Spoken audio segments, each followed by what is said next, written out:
अस्सलाम वालेकुम नाज़रीन, तुसी देख रहे हो DS डिजिटल TV ते मैं तौसीफ अंजुम।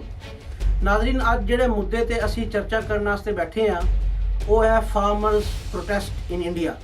नाज़रीन, ये सिर्फ असी नहीं, बहुत सारी दुनिया दी ऑर्गेनाइजेशंस ते मीडिया हाउसिस दी रिपोर्ट कहंदी है कि this is one of the largest protest in India history. ਇਹਦੇ ਵਿੱਚ ਮੋਦੀ ਗਵਰਨਮੈਂਟ ਦਾ ਚੱਠਾ ਖੁੱਲ੍ਹ ਕੇ ਸਾਹਮਣੇ ਆ ਗਿਆ ਹੈ ਤੇ ਸਾਡੇ ਨਾਲ ਅੱਜ ਇਸ ਪ੍ਰੋਗਰਾਮ ਦੇ ਵਿੱਚ ਬਹੁਤ ਸਾਰੇ ਪੰਜਾਬੀ ਭਰਾ ਜੁੜੇ ਰਹਿਣਗੇ ਜਿਨ੍ਹਾਂ ਨਾਲ ਅਸੀਂ ਇਸ ਮੌਜੂ ਤੇ ਇਸ ਮੁੱਦੇ ਉੱਤੇ ਗੱਲ ਕਰਾਂਗੇ। ਇਹ ਮੁੱਦਾ ਸਿਰਫ ਇੰਡੀਆ ਦਾ ਮੁੱਦਾ, ਇੰਡੀਆ ਤੱਕ ਨਹੀਂ, ਇਹ ਪੂਰੀ ਦੁਨੀਆ ਦੇ ਵਿੱਚ ਫੈਲ ਚੁੱਕਿਆ ਹੈ।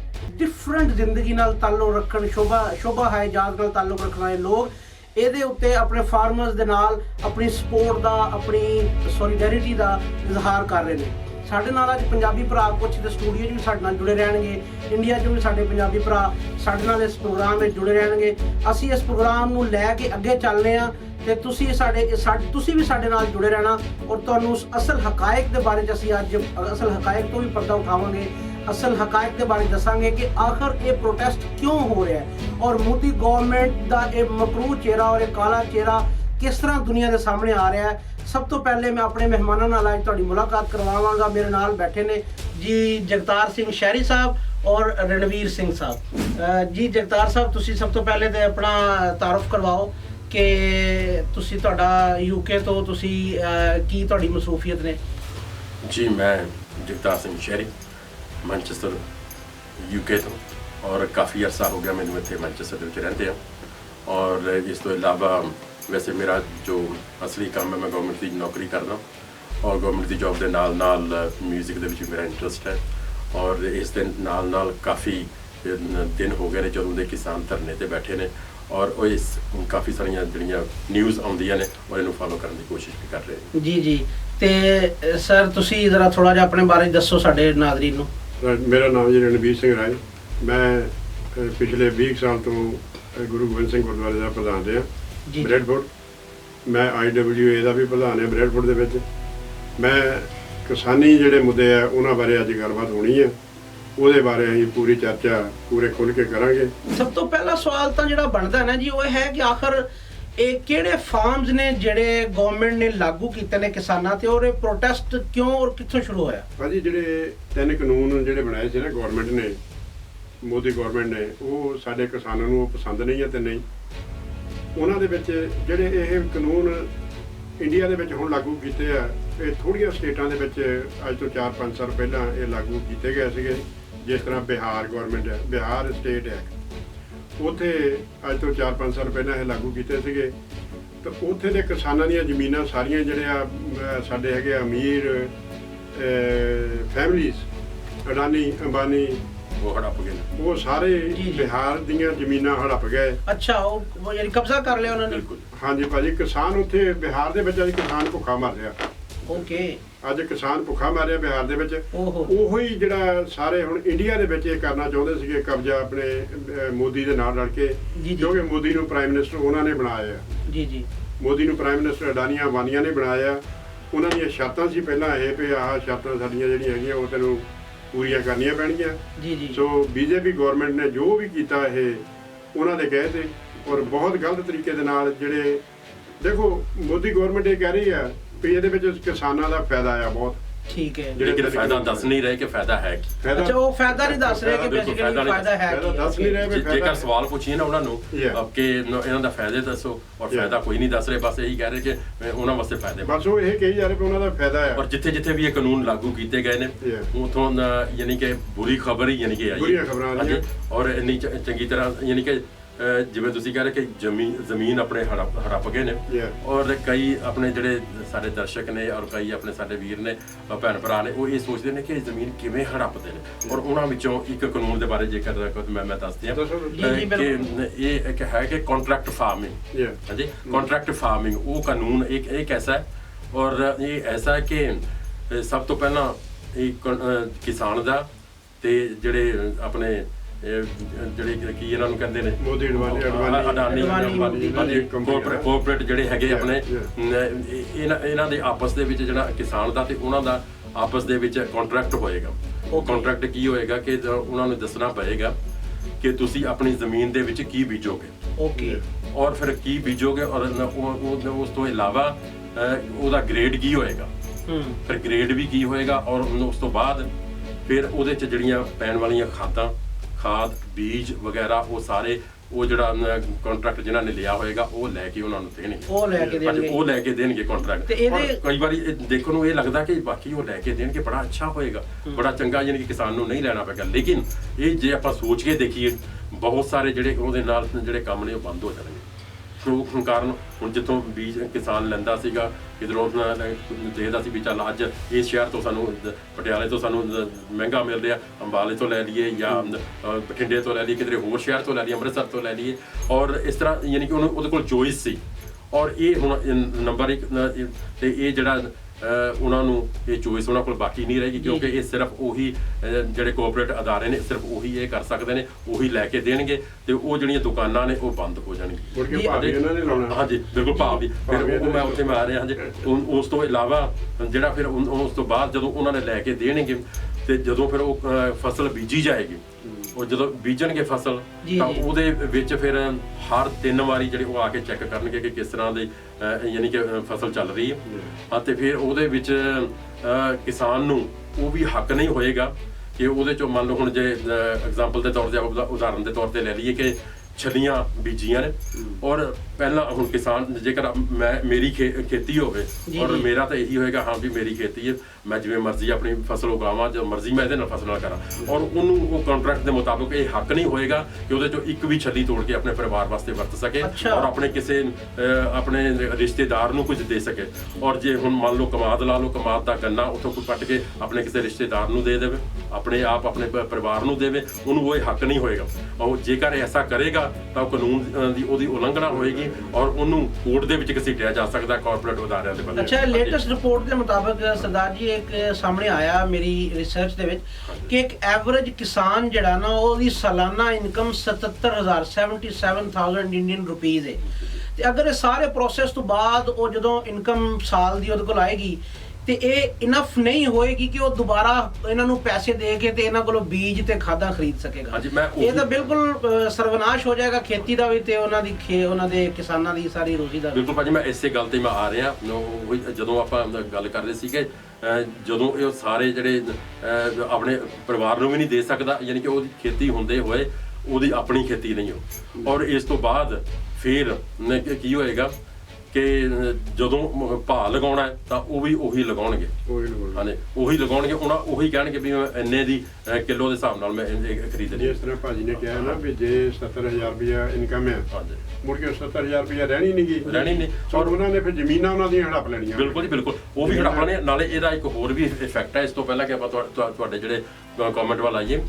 ਇਹ 2013 ਦੇ ਵਿੱਚ ਇੱਕ ਕਾਨੂੰਨ ਬਣਿਆ ਸੀ ਜਿੱਥੇ ਕਿ 2-3 ਰੁਪਏ ਕਿਲੋ ਮੰਨ ਲਓ ਕਣਕ ਦਿੱਤੀ ਜਾਂਦੀ ਸੀ ਗਰੀਬਾਂ ਨੂੰ, ਹਾਂਜੀ, ਔਰ ਹਾਂਜੀ ਦਾਲਾਂ ਵਗੈਰਾ ਦਿੱਤੀਆਂ ਜਾਂਦੀਆਂ ਸੀ 2-3 ਰੁਪਏ ਕਿਲੋ ਦੇ ਹਿਸਾਬ ਨਾਲ। ਔਰ ਜਦੋਂ ਇਹ ਕਾਨੂੰਨ ਲਾਗੂ ਹੋ ਗਿਆ ਤਾਂ ਆਬਵੀਅਸਲੀ ਜਿਹੜੀਆਂ ਫਸਲਾਂ ਨੇ ਉਹ ਜਿਹੜੇ ਕਾਰਪੋਰੇਟ ਅਦਾਰੇ ਨੇ ਖਰੀਦ ਕੇ ਉਹ ਲੈ ਜਾਣਗੇ, ਅਮੀਰ ਲੋਕ ਲੈ ਜਾਣਗੇ, ਆਪਣੇ ਗੋਦਾਮਾਂ 'ਚ ਭਰ ਲੈਣਗੇ। ਗਵਰਨਮੈਂਟ ਦੇ ਖਰੀਦਣ ਵਾਸਤੇ ਕੁਝ ਵੀ ਨਹੀਂ ਬਚਣਾ ਔਰ ਉਹ ਜਿਹੜੇ ਗਰੀਬਾਂ ਵਾਸਤੇ ਫਿਰ ਉਹ ਕਿੱਥੋਂ ਆਏਗਾ, ਜਿਹੜੇ ਕਿ ਵਿਚਾਰੇ ਗਰੀਬ ਵੀ ਰਗੜੇ ਕੇ ਵਿੱਚ। ਅੱਜ ਮੋਦੀ ਗਵਰਨਮੈਂਟ ਇਹ ਕਹਿ ਰਹੀ ਹੈ ਕਿ ਕਿਸਾਨਾਂ ਨੂੰ ਅਸੀਂ ਰਾਈਟ ਦੇਤਾ ਹੈ ਵੀ ਜਿੱਥੇ ਮਰਜ਼ੀ ਆਪਣੀ ਫਸਲ ਜਾ ਕੇ ਵੇਚ ਸਕਦੇ ਹਾਂ। ਜੀ, ਜਿੱਥੇ ਮਰਜ਼ੀ ਆਪਣੀ ਬਿਲਕੁਲ ਹਕੂਮਤ ਜਾ ਕੇ ਵੇਚ ਸਕਦੇ ਹਾਂ, ਇਹ ਕਹਿ ਰਹੇ ਆ।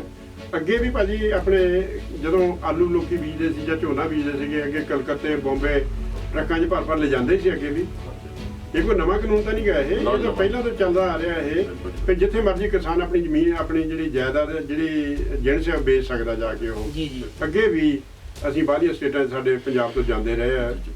ਬਾਕੀ ਜਿਹੜੇ ਇਹ ਹੁਣ ਕਾਨੂੰਨ ਜਿਹੜੇ ਬਣੇ ਭਾਜੀ, ਇਹ ਸਰਾਸਰ ਤਿੰਨੇ ਕਾਨੂੰਨ ਇਹ ਕਿਸਾਨੀ ਦੇ ਖਿਲਾਫ ਹੈ। ਬਿਲਕੁਲ ਜੀ, ਖਿਲਾਫ ਹੀ। ਜਿਵੇਂ ਮੈਂ ਕਹਿ ਰਿਹਾ ਸੀ ਕਿ ਉਹੀ ਜਿਹੜਾ ਕਾਨੂੰਨ ਹੈ ਨਾ, ਆਪਾਂ ਉਹ ਫਿਰ ਬੈਂਕ ਵਾਲੇ ਜਿਹੜੇ ਉਹ ਵੀ ਕਰਜ਼ਾ ਕਿਸਾਨ ਨੂੰ ਨਹੀਂ ਦੇਣਗੇ, ਕਿਉਂਕਿ ਉਹਦੇ ਵਿੱਚ ਜਿਹੜੀ ਗਵਰਨਮੈਂਟ ਦਾ ਕੋਈ ਹੱਥ ਨਹੀਂ ਔਰ ਕਿਸੇ ਪ੍ਰਾਈਵੇਟ ਅਦਾਰੇ ਦਾ, ਯਾਨੀ ਕਿ ਸਾਰਾ ਇਹ ਪ੍ਰਾਈਵੇਟ ਅਦਾਰੇ ਦਾ ਹੀ ਹੱਥ ਹੋਏਗਾ। ਔਰ ਉਹ ਫਿਰ ਬੈਂਕ ਉਹਨਾਂ ਨੂੰ ਕਰਜ਼ਾ ਨਹੀਂ ਦੇਣਗੇ ਔਰ ਕਿਸਾਨ ਕੋਲ ਸਿਰਫ ਇੱਕੋ ਜਿਹੜੇ ਬਚ ਜਾਂਦਾ ਇੱਕੋ ਆਪਸ਼ਨ ਹੁੰਦਾ ਕਿ ਉਹ ਕਰਜ਼ਾ ਲਏਗਾ ਕਿਹਦੇ ਕੋਲੋਂ, ਇਹਨਾਂ ਦੇ ਕੋਲੋਂ ਜਿਹੜੇ ਆਪਣੇ ਔਰ ਇਸ ਤਰ੍ਹਾਂ ਬੈਂਕ ਤੋਂ ਲੈ ਕੇ ਹਾਂਜੀ ਨਹੀਂ ਇਹਨਾਂ ਦੀਆਂ ਬੈਂਕਾਂ ਇਹਨਾਂ ਕੋਲੋਂ ਲੈਣਗੇ ਔਰ ਫਿਰ ਜਦੋਂ ਉਧਰੋਂ ਲੈਣਗੇ ਤਾਂ ਜਿਵੇਂ ਆਪਣੇ ਪੁਰਾਣੇ ਜ਼ਮਾਨਿਆਂ 'ਚ ਹੁੰਦਾ ਸੀ ਕਿ ਵਿਆਜ ਤੇ ਵਿਆਜ ਪਈ ਜਾਂਦਾ ਸੀਗਾ ਔਰ ਇਹ ਜਿਹੜਾ ਵਿਆਜ ਤੇ ਵਿਆਜ ਉਧਰੋਂ ਪੈਂਦਾ ਰਹੇਗਾ ਔਰ ਇਹ ਕਿਸਾਨਾਂ ਦੀਆਂ ਜ਼ਮੀਨਾਂ ਇਸ ਤਰ੍ਹਾਂ ਹੜੱਪ ਕਰ ਦੇਣਗੇ। ਅੱਗੇ ਕਿਸਾਨਾਂ ਦਾ ਇਹ ਹੁੰਦਾ ਸੀਗਾ ਭਾਈ ਸੌਰੀ ਅੱਗੇ ਕਿਸਾਨਾਂ ਦਾ ਇਹ ਹੁੰਦਾ ਸੀਗਾ ਕਿ ਤੁਸੀਂ ਜਿਹੜੇ ਆਪਣੇ ਮਿਡਲਮੈਨ ਹੁੰਦੇ ਸੀਗੇ ਆੜਤੀਏ ਜਿਹੜੇ ਸੀਗੇ ਉਹਨਾਂ ਨਾਲ ਉਹ ਅੱਗੇ ਕਿਸਾਨ ਜਿਹੜੇ ਸੀ ਉਹਨਾਂ ਨੇ ਆਪਣੀ ਬੇਟੀ ਦਾ ਵਿਆਹ ਕਰਨਾ ਜਾਂ ਕੋਈ ਹੋਰ ਫੰਕਸ਼ਨ ਕਰਨਾ ਤੇ ਆੜਤੀਆਂ ਦੇ ਉਹ ਪੈਸੇ ਆਧਾਰੇ ਲੈ ਆਉਂਦੇ ਸੀਗੇ ਉਹ ਇੰਟਰਸਟ ਨਹੀਂ ਸੀ ਲਾਉਂਦੇ ਉਹ ਪਰ ਜਿੱਦਾਂ ਭਾਜੀ ਨੇ ਪਹਿਲਾਂ ਦੱਸਿਆ ਹੁਣ ਅਵਤਾਰ ਸਿੰਘ ਜੀ ਨੇ ਕਿ ਜੇ ਅਸੀਂ ਬੈਂਕ ਤੋਂ ਕਰਜ਼ਾ ਲਵਾਂਗੇ ਤਾਂ ਅਸੀਂ ਇੰਟਰਸਟ ਵੀ ਦੇਣਾ ਹੈ ਇੰਟਰਸਟ ਉਹ ਜਦੋਂ ਇੰਟਰਸਟ ਸਾਡੇ ਸਿਰ ਇੰਟਰਸਟ ਚੜੀ ਜਾਏਗਾ ਤਾਂ ਕਿਸਾਨਾਂ ਦੀਆਂ ਜ਼ਮੀਨਾਂ ਹੜਪ ਲੈਣਗੀਆਂ। ਓਕੇ ਜੀ ਨਾਜ਼ਰੀਨ, ਸਾਡੇ ਨਾਲ ਸਾਡੇ ਇਸ ਸਟੂਡੀਓ ਤੋਂ ਬਾਹਰ ਇੰਡੀਆ ਦੇ ਵਿੱਚ ਔਰ ਦੂਸਰੇ ਸ਼ਹਿਰਾਂ ਦੇ ਵਿੱਚ ਜਿਹੜੇ ਦੋਸਤ ਸਾਡੇ ਨਾਲ ਜਿਹੜੇ ਕਿਸਾਨ ਭਰਾ ਸਾਡੇ ਨਾਲ ਜੁੜੇ ਹੋਏ ਨੇ ਉਹਨਾਂ ਦੇ ਖਿਆਲਾਤ ਵੀ ਤੁਹਾਡੀ ਅਸੀਂ ਖਿਦਮਤ ਵਿੱਚ ਪੇਸ਼ ਕਰਨੇ ਆ ਕਿ ਉਹ ਇਹ ਸਾਰੇ ਮੁੱਦੇ ਨੂੰ ਕਿਸ ਤਰ੍ਹਾਂ ਵੇਖ ਰਹੇ ਨੇ। ਇੰਡੀਅਨ ਗਵਰਨਮੈਂਟ ਕੀ ਰਿਸਪੌਂਸ ਕਰ ਰਹੀ ਹੈ, ਉੱਥੇ ਦੇ ਜਿਹੜੇ ਕਿਸਾਨ ਨੇ ਉਹਨਾਂ ਦੀ ਕੀ ਮੰਗਾਂ ਨੇ ਤੇ ਉੱਥੇ ਦਾ ਮਾਹੌਲ ਕਿਸ ਤਰ੍ਹਾਂ ਇਸ ਵਕਤ ਚੱਲ ਰਿਹਾ ਤੇ ਉਹਦੇ ਬਾਰੇ ਥੋੜੀ ਜੀ ਉਹਨਾਂ ਨਾਲ ਗੱਲਬਾਤ ਕਰਨੇ ਆ ਤੇ ਪੁੱਛਣੇ ਆ ਉਹਨਾਂ ਕੋਲੋਂ ਕਿ ਉਹਨਾਂ ਦੇ ਕੀ ਵਿਚਾਰ ਨੇ ਇਸ ਸਾਰੇ ਮੁੱਦੇ ਦੇ ਉੱਤੇ। ਤੇ ਇੱਥੇ ਬੜੇ ਬਿਲਕੁਲ ਸ਼ਾਂਤੀਪੂਰਵਕ ਜੀ ਸਾਰਾ ਮੋਰਚਾ ਕੱਢ ਰਹੇ ਸੀ, ਕੋਈ ਇੱਥੇ ਦੰਗਾ ਫਸਾਦ ਨਹੀਂ ਹੈਗਾ ਸੀ। ਲੇਕਿਨ ਉਹਦੇ ਬਾਵਜੂਦ ਵੀ ਮੈਂ ਤੁਹਾਨੂੰ ਕੁਝ ਚੀਜ਼ਾਂ ਵਿਖਾਉਣਾ ਚਾਹੁੰਦਾ ਇੱਥੇ। ਇਹ ਵੇਖੋ, ਇਹ ਦੇਖੋ ਜੀ, ਇਹ ਟਾਇਰਾਂ ਦਾ ਹਾਲ ਦੇਖੋ ਜੀ, ਟਰੈਕਟਰ ਸਾਰੇ ਖੜੇ ਇੱਥੇ। ਇਹ ਦੇਖੋ ਜੀ, ਇਹ ਸਾਰੇ ਟਰੈਕਟਰ ਦੇਖੋ ਜੀ ਹਵਾ ਕੱਢੀਆਂ ਹੋਈਆਂ, ਇੰਜਨ ਦੇ ਪਾਰਟ ਕੱਢ ਲਏ ਆ, ਡੀਜ਼ਲ ਕੱਢ ਲਿਆ। ਇਹ ਦੇਖੋ ਪੰਨ ਦੇਖੋ ਸਿਰਫ, ਇਹ ਦੇਖੋ ਜੀ, ਇਹ ਕਿਹਦੇ ਕੰਮ ਹੈ ਜੀ? ਇਹ ਕਿਸਾਨਾਂ ਨੇ ਤਾਂ ਨਹੀਂ ਕੀਤਾ ਨਾ, ਇਹ ਦਿੱਲੀ ਪੁਲਿਸ ਦੇ ਕੰਮ ਹੈ ਜੀ। ਇਹ ਗੱਲ ਨੂੰ ਸਮਝਣਾ, ਇਹ ਕੋਈ ਨਿਊਜ਼ ਚੈਨਲ ਤੇ ਨਹੀਂ ਆ ਰਿਹਾ ਜੀ, ਇਹ ਸਿਰਫ ਇੱਥੇ ਦਿਖਾ ਰਹੇ, ਦੱਸ ਰਿਹਾ ਮੈਂ ਤੁਹਾਨੂੰ। ਇਹ ਵੇਖੋ, ਇਹ ਗੱਡੀਆਂ ਦੇਖ ਰਹੇ ਸਰ, ਇਹ ਵੇਖੋ ਬੁਰਾ ਹਾਲ ਹੈ।